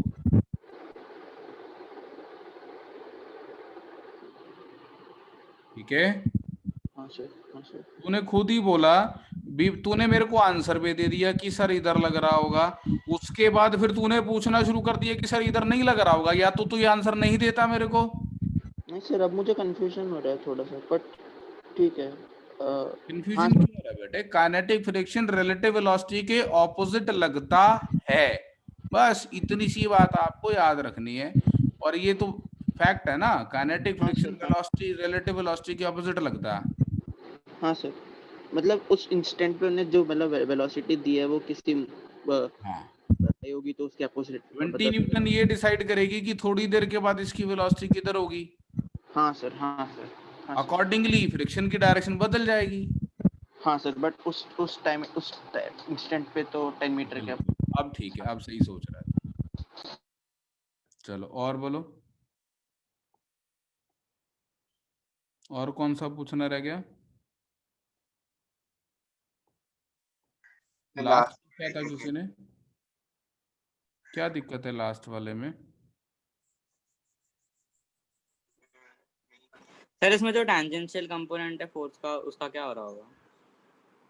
A mass 1 kg which is free to move on a horizontal frictionless surface is attached to one end of a massless string that wraps partially around a frictionless vertical pole. ठीक है, you hold on to the other end of the string. At t is equal to 0, the mass has a speed v naught in the tangential direction along the dotted line. Your task is to pull onto the string so that the mass keeps moving along the circular path.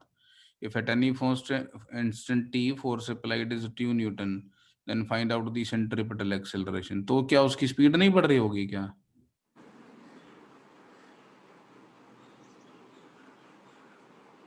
Tangential acceleration से speed बढ़ रही होगी उसकी। हाँ sir. हाँ तो बढ़ जाने तो क्या दिक्कत है? मैं अपने हैंड को अकॉर्डिंगली मूव कर रहा हूँ।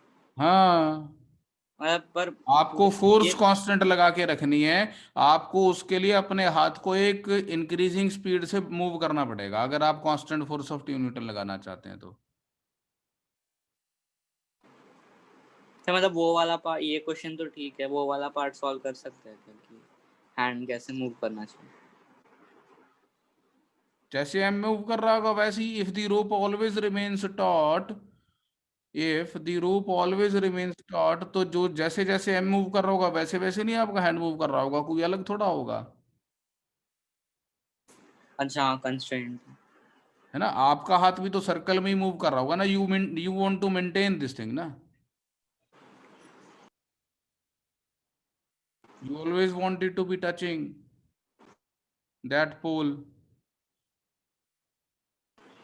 तो हैंड की वेलोसिटी तो वेरी करेगी, तो जैसे उसकी वेरी करेगी। सर 2 न्यूटन कांस्टेंट नहीं रह सकता। मतलब मैं तो बात कर रहा हूँ कि अगर आप लगा रहे हो तो हो सकता है आप ना लगा पा रहे हो कांस्टेंट फोर्स ऑफ 2 न्यूटन।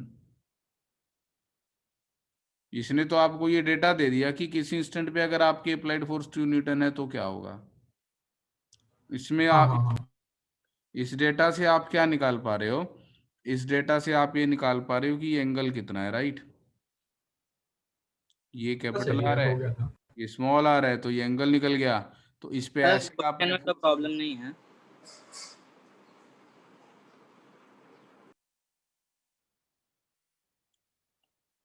अब suppose you want to maintain the same force at all moments, right? है ना? हाँ सर। तो you want to maintain the same force, तो 2 sin theta is equal to v square by r. You cannot maintain the same force because अगर आप same angle भी maintain करके रख रहे हैं, अगर आप ये एंगल तो वेरी नहीं कर रहा होगा ना। हाँ सर, इसका एंगल तो नहीं वेरी कर सकता। तो अगर एंगल वेरी नहीं कर रहा होगा तो स्पीड कांस्टेंट हो जाएगी। हाँ सर वही। स्पीड कांस्टेंट हो जाएगी तो टेंजेंशियल एक्सेलरेशन 0 होनी चाहिए, जबकि टेंजेंशियल एक्सेलरेशन तो है उसके पास। यानी ये 2 जो है ये वेरिएबल है, तो it should be like T sine theta, sorry T cos theta ना, गलत तो नहीं बोल रहा मैं, कॉस थीटा होगा ना। हाँ सर cos थीटा। तो T cos theta will be equal to mv square by r and t sin theta will be equal to m into dv by dt. If you eliminate that because you want to maintain this situation, so you must have a situation in which we have tan theta is equal to dv by dt और साथ में v R square by by V। r, है ना। हाँ sir. So you will have dv by v square is equal to tan theta by r into dt. Now theta is a fixed value, so let us keep it fixed. तो tan theta r by r होगा, right? हाँ Yes, sir. sir. तो मेरे पास dv by v square की value r by r square times dt आ गई। Initially आपने v not speed से चलाया था तो किसी टाइम पर v आ जाएगा आपके पास, तो -1 by v plus 1 by v naught is equal to r by r square into T.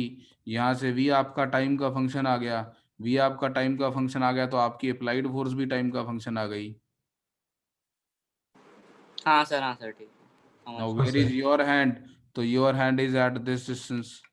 Suppose आपको टोटल रोप की लेंथ दे रखी है कैपिटल एल, उसमें से ये लेंथ कितनी है, ये एंगल निकालना पड़ेगा कितना आपने फ्रीज किया हुआ है। तो आपके हाथ की पोजीशन आ जाएगी, आपका हाथ भी अकॉर्डिंगली वहां सर्कल में मूव कर रहा होगा, है ना। हाँ सर ठीक है। सर वही बार मास वाले स्प्रिंग का करा दोगे क्या? मास वाले स्प्रिंग का क्या करना है? सर मतलब कैसे सॉल्व कर दो उसको? इलास्टिसिटी वाले क्वेश्चंस किए हैं कभी? हाँ सर उसी में दिक्कत आ रही थी वाली, मतलब मैं मास वाली स्प्रिंग को एक्सेलरेट करते तो क्या? मास वाली स्प्रिंग को एक्सेलरेट करेंगे तो क्या होगा, मतलब एसएचएम भी हो सकता है, उसमें वेव मोशन भी हो सकता है। सर मतलब उसका स्प्रिंग कांस्टेंट सफिशिएंटली हाई है और मैं कम टाइम के लिए लगा रहा हूँ।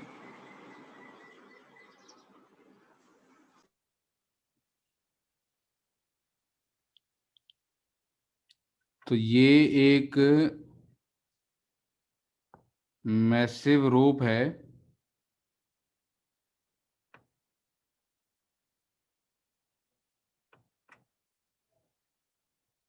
वेव मोशन हो जाएगा ना यार, जैसे ही आप of modulus of elasticity Y, cross sectional area A, unstressed length L, and you start applying a force on it and it moves with a constant acceleration a. Suppose there is no oscillation, nothing, it is moving with constant acceleration a. तो क्या ऐसा question कभी नहीं किया तुमने कि इसकी elongation कितनी होगी? सर ये तो ठीक है, मैं भेजता हूँ 1 सेकंड। तो ये मास वाला स्प्रिंग ही तो हो गया, और क्या है। मतलब ये तो मतलब स्ट्रेट फॉरवर्ड है। ला क्वेश्चन भेज फिर तुम।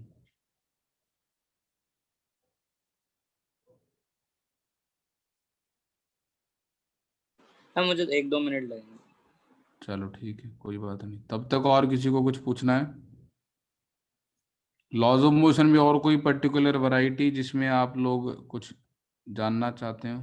एक बार क्वेश्चन 21 भी देख सकते हैं। 21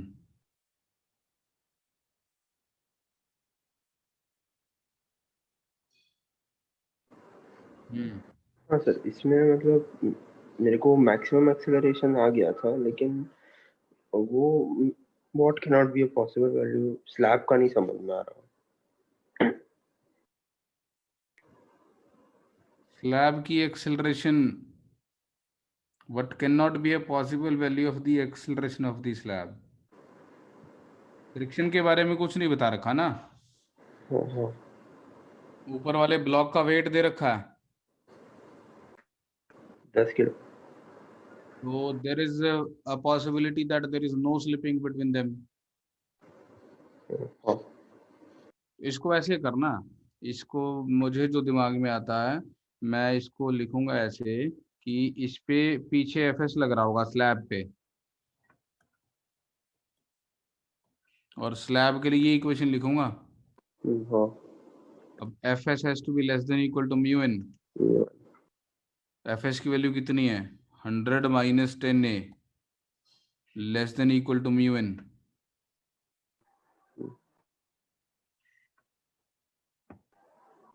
और म्यू एन कितना है, दे नहीं रखा, तो ठीक है, तो यहां से आ गया 10a less than equal to mu N minus 100।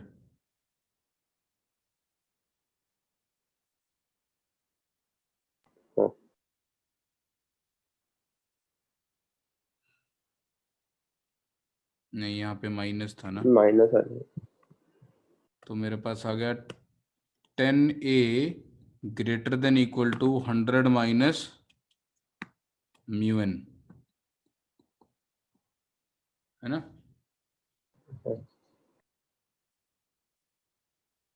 तो a greater than equal to 10 minus mu times n by 10, ऐसा।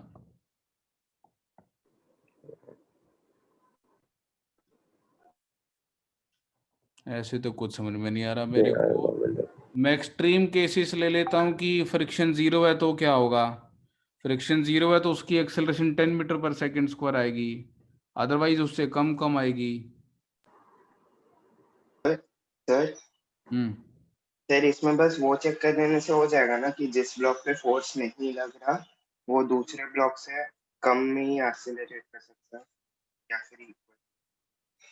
हाँ, तो ऐसे समझते हैं ना, इसी चीज को मैं ऐसे समझ रहा हूँ कि एक केस है कि फ्रिक्शन है ही नहीं तो उसकी एक्सेलरेशन 10 आएगी, दूसरा केस है कि फ्रिक्शन इनफाइनाइट है, फ्रिक्शन इनफाइनाइट है तो उसकी एक्सेलरेशन 100/20 यानी 5 आएगी। तो कम होते होते 5 तक जा सकती है ना, 5 से कम तो कभी भी नहीं आएगी ना, तो 5 से 10 के बीच में वेरी करेगी इसकी एक्सेलरेशन।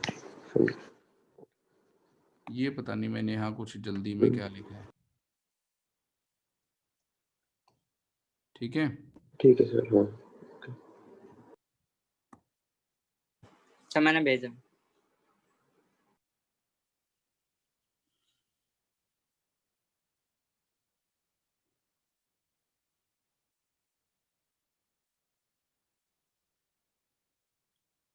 ये तो फिर वेव जैसा ही लग रहा है कुछ यार मेरे को। हाँ मतलब प्रॉपर्टीज ऑफ मैटर का है। प्रॉपर्टीज मैटर का है, delta t is equal to 0.1 second after the forces applied. पता नहीं, कोशिश करके देखते हैं।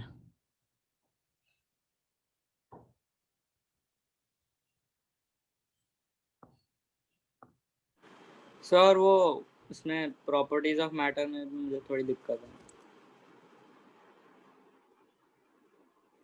कर लेंगे जब उसका टाइम आएगा। ठीक है।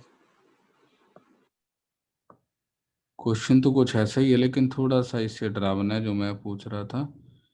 तो ये क्वेश्चन है हमारे पास,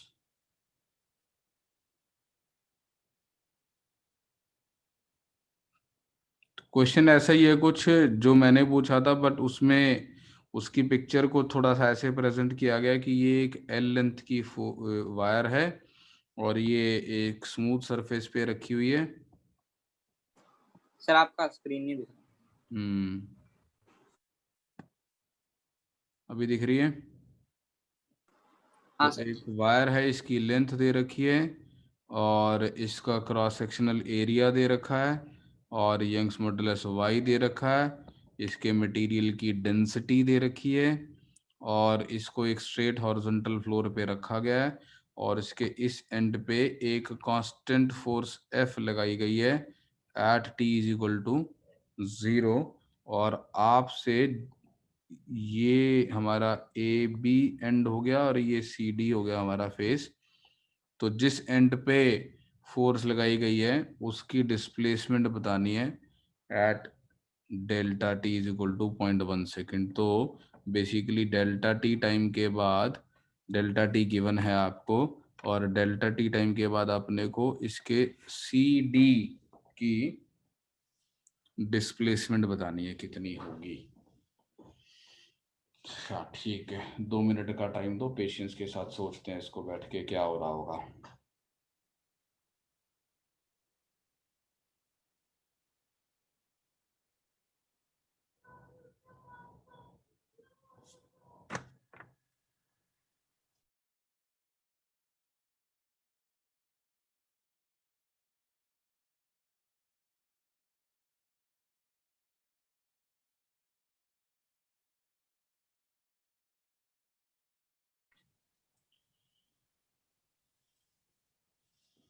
तो इसमें अगर मेरे को टाइम के साथ डिस्प्लेसमेंट निकालनी है तो क्या सोचना पड़ेगा मेरे को? एक तो इसमें इलोंगेशन हो रही होगी और दूसरा ये एक्सेलरेट भी कर रहा होगा, तो क्या मैं वेरिएबल एक्सेलरेशन के फंडे लगाऊं इसके अंदर, पूरा SHM करूं?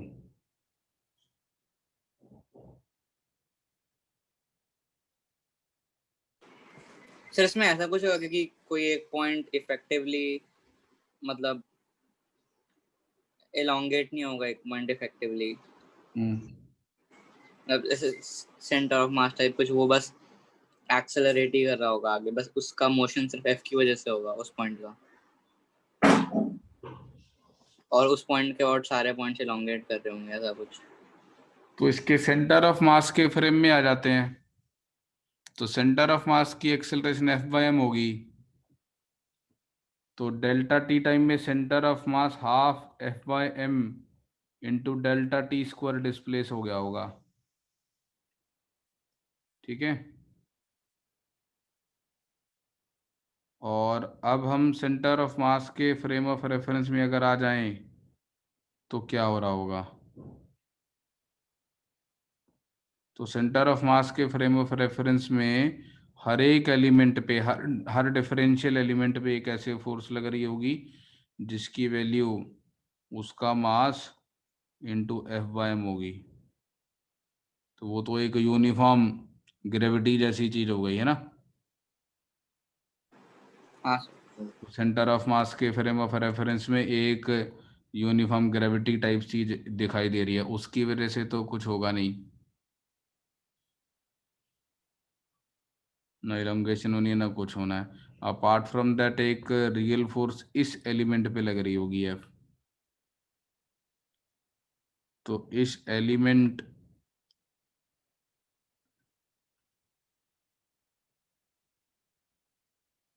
सर आपने जैसे स्टार्टिंग में बोला उन्होंने y वगैरह भी दिया है, तो SHM का टाइम पीरियड निकाल के तो फिर एम्पलीट्यूड निकाल के कितना आगे गए, वैसा नहीं कर सकते? हाँ वही सोच रहा हूँ ना, इसको मेरे को बहुत सारे उसका मतलब मेरे को स्ट्रेस और स्ट्रेन के बारे में सोचना पड़ेगा ना। तो हाँ, तो यहाँ क्योंकि पे उन्होंने ए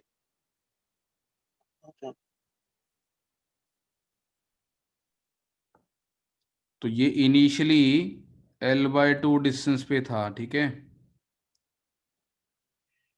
अब किसी टाइम t पर ये यहाँ से x डिस्टेंस पे अगर हो जाता है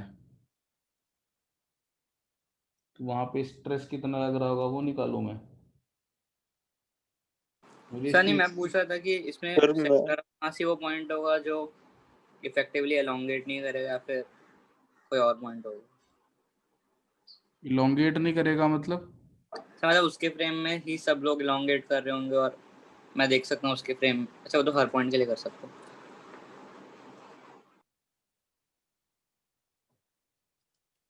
तो अगर मैं इसको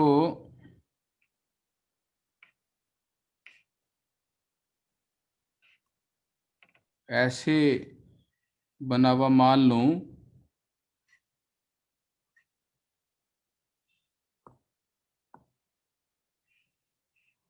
तो सेंटर से x डिस्टेंस पे एक dx थिकनेस का एलिमेंट ले लूं इस पे,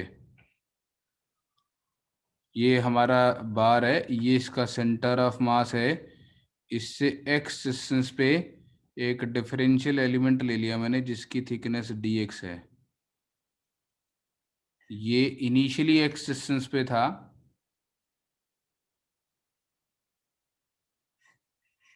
t इज इक्वल टू 0 पे, और किसी टाइम t पर इसका डिस्टेंस जो है वो यहां से x प्लस l हो गया, l इसकी डिस्प्लेसमेंट हो गई है।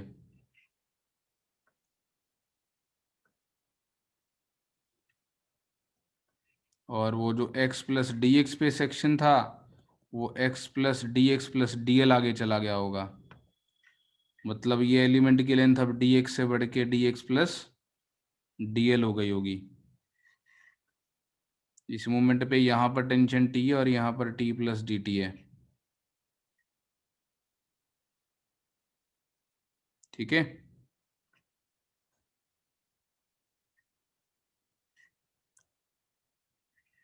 तो t बाय a ये स्ट्रेस हो गया इस एलिमेंट में, हाँ सर। डिवाइडेड बाय y ये स्ट्रेन हो गया, और स्ट्रेन dl बाय dx होता है, ठीक है। हाँ सर।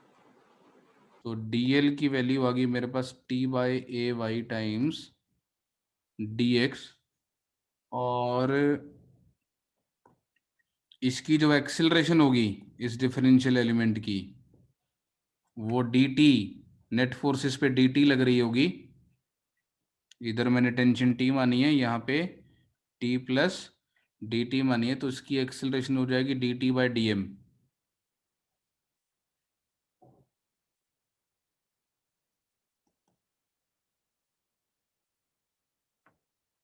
और dm को हम रो a dx पुट कर देंगे, ठीक है। हाँ सर। Yes sir. अब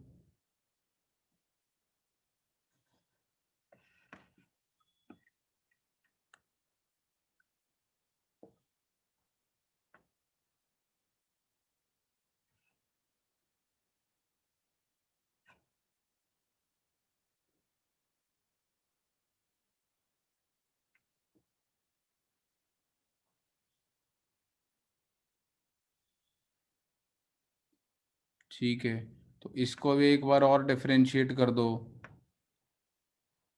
तो d square l is equal to d x by a y into d T.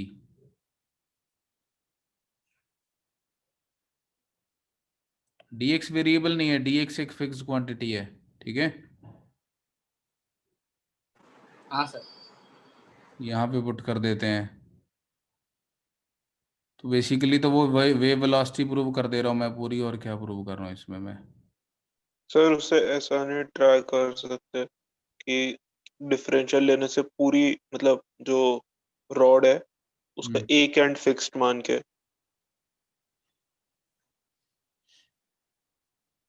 तो पूरे रॉड के ऊपर ही मतलब सब बोलो y मतलब y is equal to t t l upon a d x लगा के वैसा किया तो। यार वो तो मतलब अल्टीमेटली मेरे को वेव वेलोसिटी का फार्मूला मालूम है, under root of Y by rho होता है। हाँ तो ट्रांसवर्स वैसे वेव ही किया। स्विंग का फार्मूला होता है अंडर रूट वाई बाय रो। अब मेरे को वो उसके अंदर तो वेव उसमें की इतना इक्वेशन लिखनी डिफरेंशियल है, वगैरह नहीं आ रहा है, बट आंसर क्या है पता नहीं तो।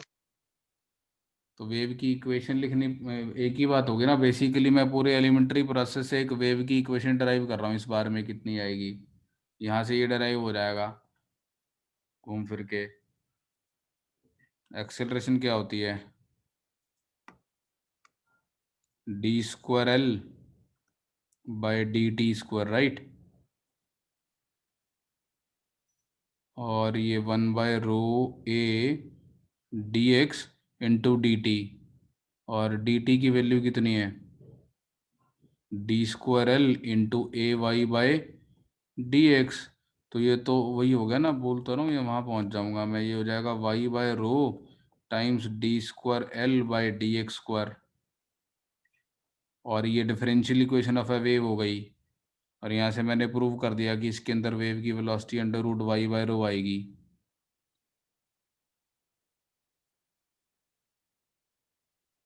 वेव वेलोसिटी प्रूव कर दी मैंने।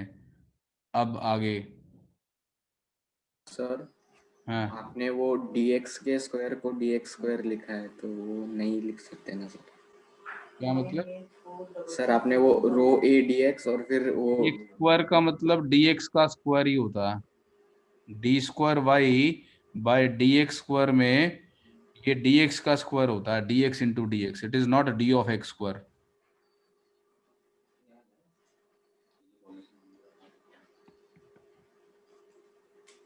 आप d by d x of d y by d x लिखते हो कि नहीं?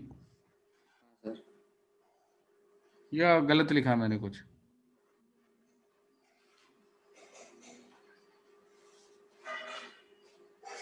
क्या गलत बोल रहा हूँ क्या मैं, या सही है बोलो? ये कुछ मैंने गड़बड़ कर दी?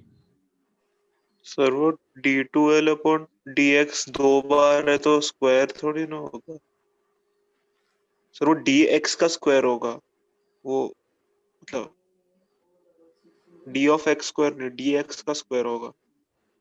हाँ, तो मैं ये पूछ रहा हूँ, जो d square y by d x square होता है, इसमें ये डी एक्स स्क्वायर क्या होता है? क्या ये डी ऑफ एक्स स्क्वायर होता है या 2 बार डी एक्स होता है? 2 बार dx। RDX होता है। तो फिर ठीक हो गया ना, मतलब मैं सही बोल रहा हूँ ना? हाँ सर। सर लेकिन वो 2 बार dx इन द सेंस वो मल्टीप्लिकेशन रहेगा ऐसा नहीं लग रहा मुझे, क्योंकि d बाई dx ये फंक्शन है ना सर। चलो, वो तो मैं उसको और सुंदर तरीके से भी वहां तक पहुंचा दूंगा, उसकी मुझे टेंशन नहीं है, वो तो मुझे मालूम है। और मैं तो फाइनली वेव वेलोसिटी पे पहुंच गया, रूट वाई बाय होती है वेव वेलोसिटी। अब मेरे को दिक्कत है उस एंड की टाइम के साथ डिस्प्लेसमेंट कैसे निकालूं। सर आप एक बार क्वेश्चन बता सकते हो? क्वेश्चन ये रहा। सर एक सेकंड, मुझे वैल्यू लिखनी है।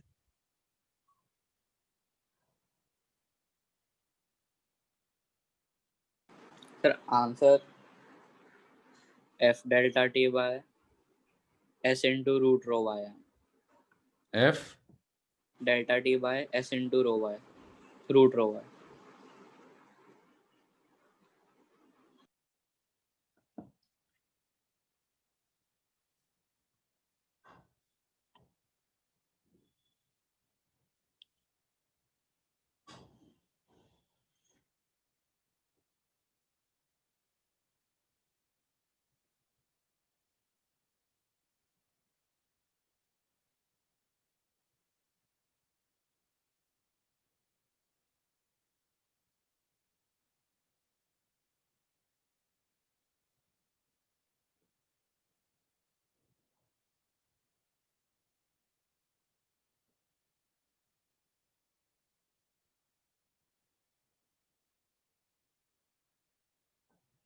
इसका पाथ फाइंडर का क्वेश्चन है क्या ये? हाँ सर। है तो वेव्स के ऊपर ये फंडा, वेव वेलोसिटी एसएचएम बीच में लगा के ही आएगा, लेकिन इसके आगे जो हमने लिख लिया उससे कुछ बनेगा क्या? जो हमने d square l by d t square की वैल्यू डिराइव कर ली,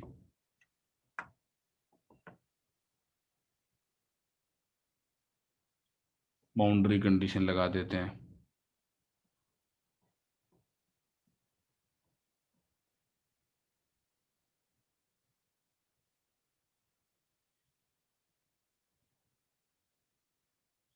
इसका general solution L is equal to some constant A sine of omega t plus phi होगा, L is equal to some L not.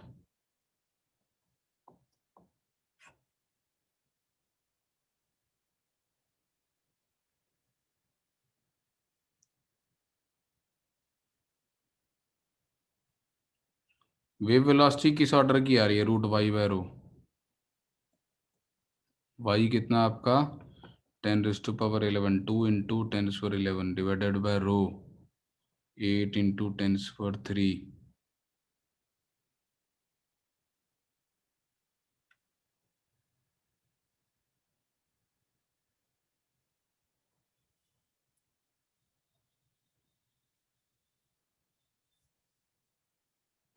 Sir 2500।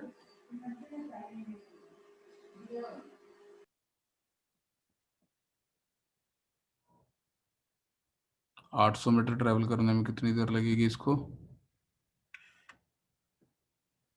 800 bye 2500 second. 0.32। Sir वो 5000 है शायद।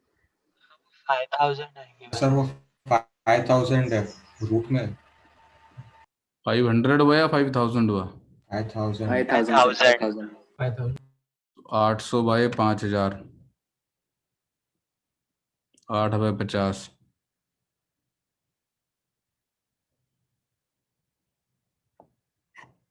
तो अगर मैं इसको इम्पल्सिस के थ्रू सोचूं कि उसको डिस्प्लेस होने में वहां तक ये इफेक्ट पहुंचने में इतनी देर लगेगी,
नहीं अभी कुछ नहीं स्ट्राइक कर रहा मेरे को।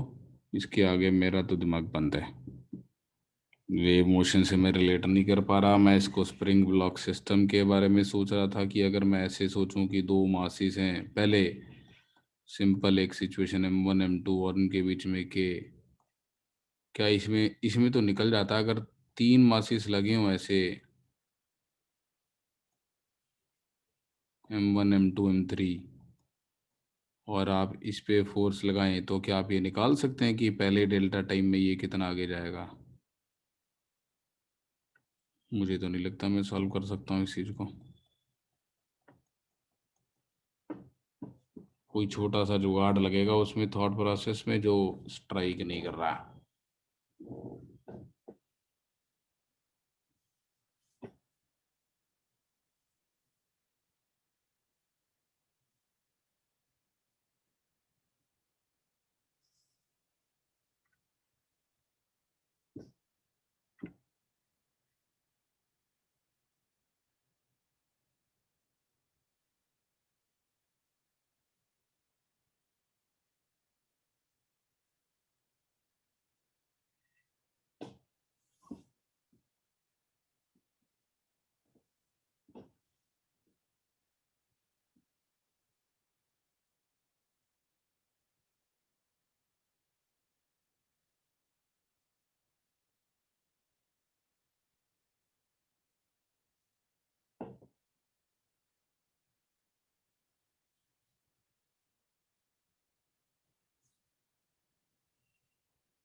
चलो ठीक है, अभी नहीं डिस्कस कर रहा, आई विल एक्सप्लोर दिस, सोचूंगा इसके बारे में बैठ के कि क्या होता है।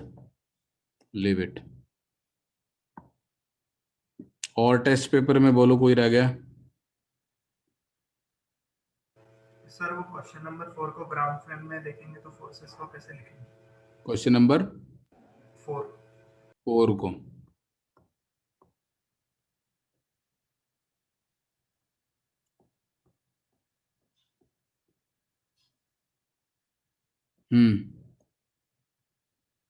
ग्राउंड फ्रेम में देखेंगे तो फोर्सेस को कैसे लिखेंगे वो कैपिटल एम पे?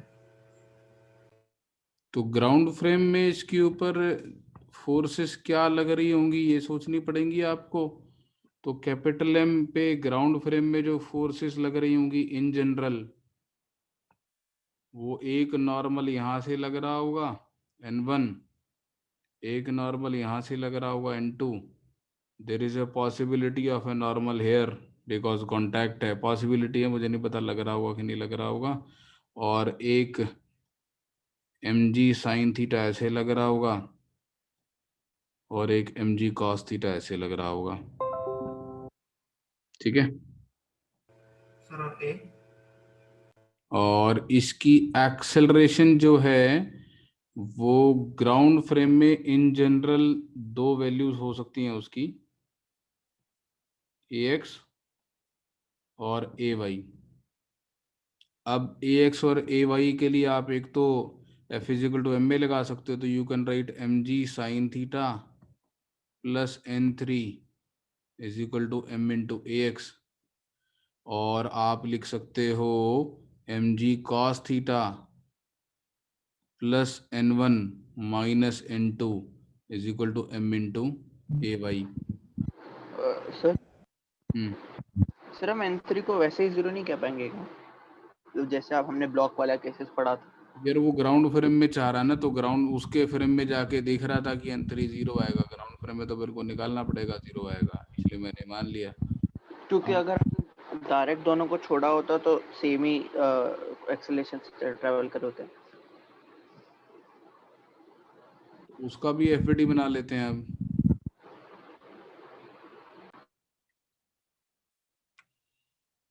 उसका एफडी बनाएंगे तो उस पे n3 ऐसे लग रहा होगा और स्मॉल mg साइन थीटा ऐसे लग रहा होगा, स्मॉल mg कॉस थीटा ऐसे लग रहा होगा और n1 ऐसे लग रहा होगा। अब अगर इन दोनों ने कांटेक्ट नहीं छोड़ा है, जैसा कि मैं n1 को भी नॉन जीरो मान रहा हूँ और n3 को भी नॉन जीरो मान रहा हूँ, तो दोनों की एक्सेलरेशन इधर सेम लिखूंगा, ax इधर और ay इधर, और उसके लिए लिखूंगा mg sine theta minus n3 is equal to m into ax।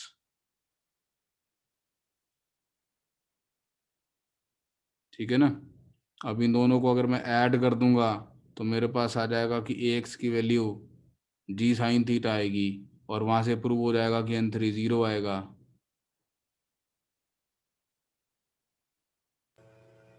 हाँ ओके सर। और इस डायरेक्शन में एक कंस्ट्रेंट लगाएंगे, इसकी एक्सेलरेशन का जो इधर वाला कंपोनेंट है ग्राउंड फ्रेम में और वेज की जो एक्सेलरेशन है, वेज के पास ऐसे एक्सेलरेशन है ना ए, तो अलोंग दी कॉमन नॉर्मल दोनों की एक्सेलरेशन से सेम होनी चाहिए।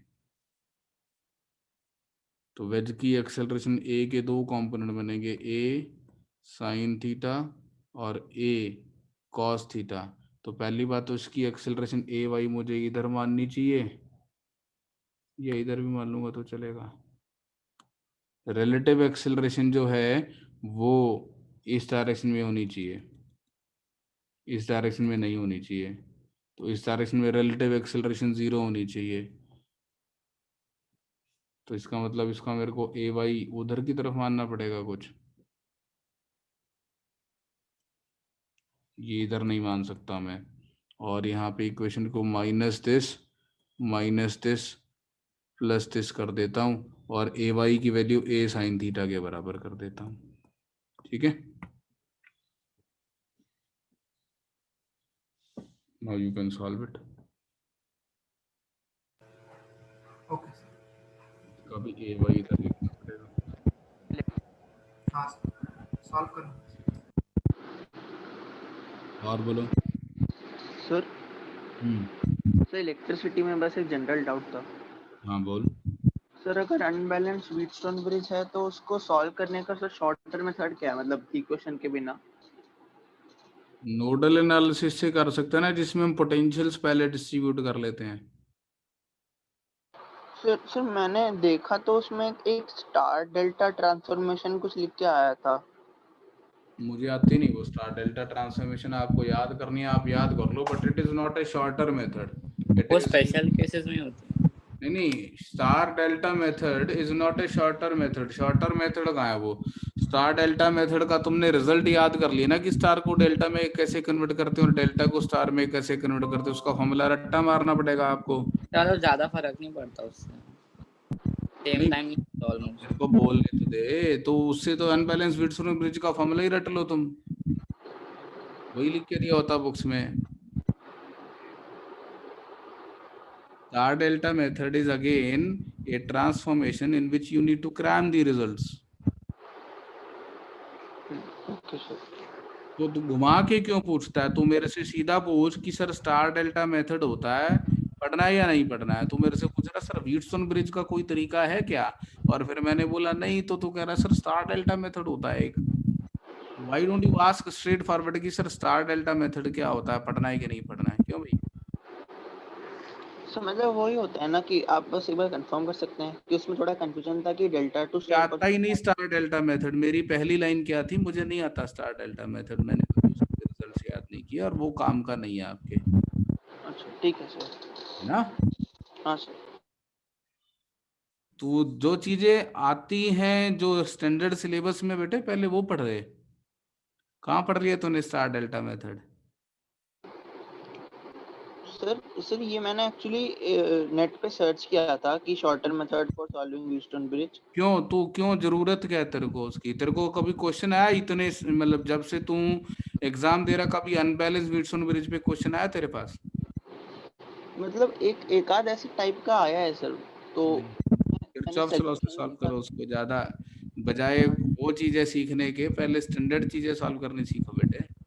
हाँ सर। नेट पे तू तब सर्च करना यार जब तू मतलब प्रेजेंट सारा कुछ तेरे को आता हो, तेरे मॉड्यूल के सारे क्वेश्चंस तेरे से सॉल्व हो जा रहे हो, सब हो जा रहा हो, तेरे को अब कुछ एक्स्ट्रा गेन करना है, then you go and search net, otherwise don't search, it is a waste of time.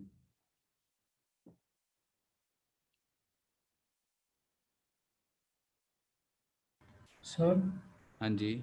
Sir वो एनएलएम की शीट कब डिस्कस होने वाली है, उसमें थोड़े डाउट्स थे। तो एनएलएम की शीट सबके साथ शेयर कर दी थी मैंने। हाँ सर। हाँ सर। ठीक है, तो ऐसा करेंगे थर्सडे को तो यार पहले रेडियो एक्टिविटी पढ़ेंगे, और कल नहीं आपकी क्लास वो शेड्यूल में लिखा है। हाँ नहीं, वो सैटरडे को होगी वो क्लास 10:30 से 12:30, जैसा कि मैंने पिछली बार भी ली थी। तो I will try to find out time somewhere in between, आप उसको सॉल्व कर लो, कुछ आपको डाउट्स हैं आप ग्रुप पे डाल दो, उसके बाद देखते हैं उसको। ठीक है? Okay sir. हाँ सर। अभी इस कमिंग संडे को आई थिंक मॉडर्न फिजिक्स का टेस्ट है, उसमें रेडियो एक्टिविटी भी आ रहा है ना पूरा। सर वेडनेसडे को है। वेंसडे को तो स्कोर टेस्ट है, 7 तारीख को माइनर टेस्ट होगा ना। तो बोला नहीं है कुछ हमें। सैटरडे को आपने टाइम क्या बोला? दोनों का होगा ना, तुम्हारा भी होगा और आर्यन वाले बैच का भी तो होगा। हाँ सर सैटरडे को आपने टाइम क्या बोला? एक्टिविटी पढ़ेंगे फिर चलेंगे आगे। चलो ठीक है जी। Thank you sir. Radhe Radhe sir. Okay thank you sir. Thank you sir.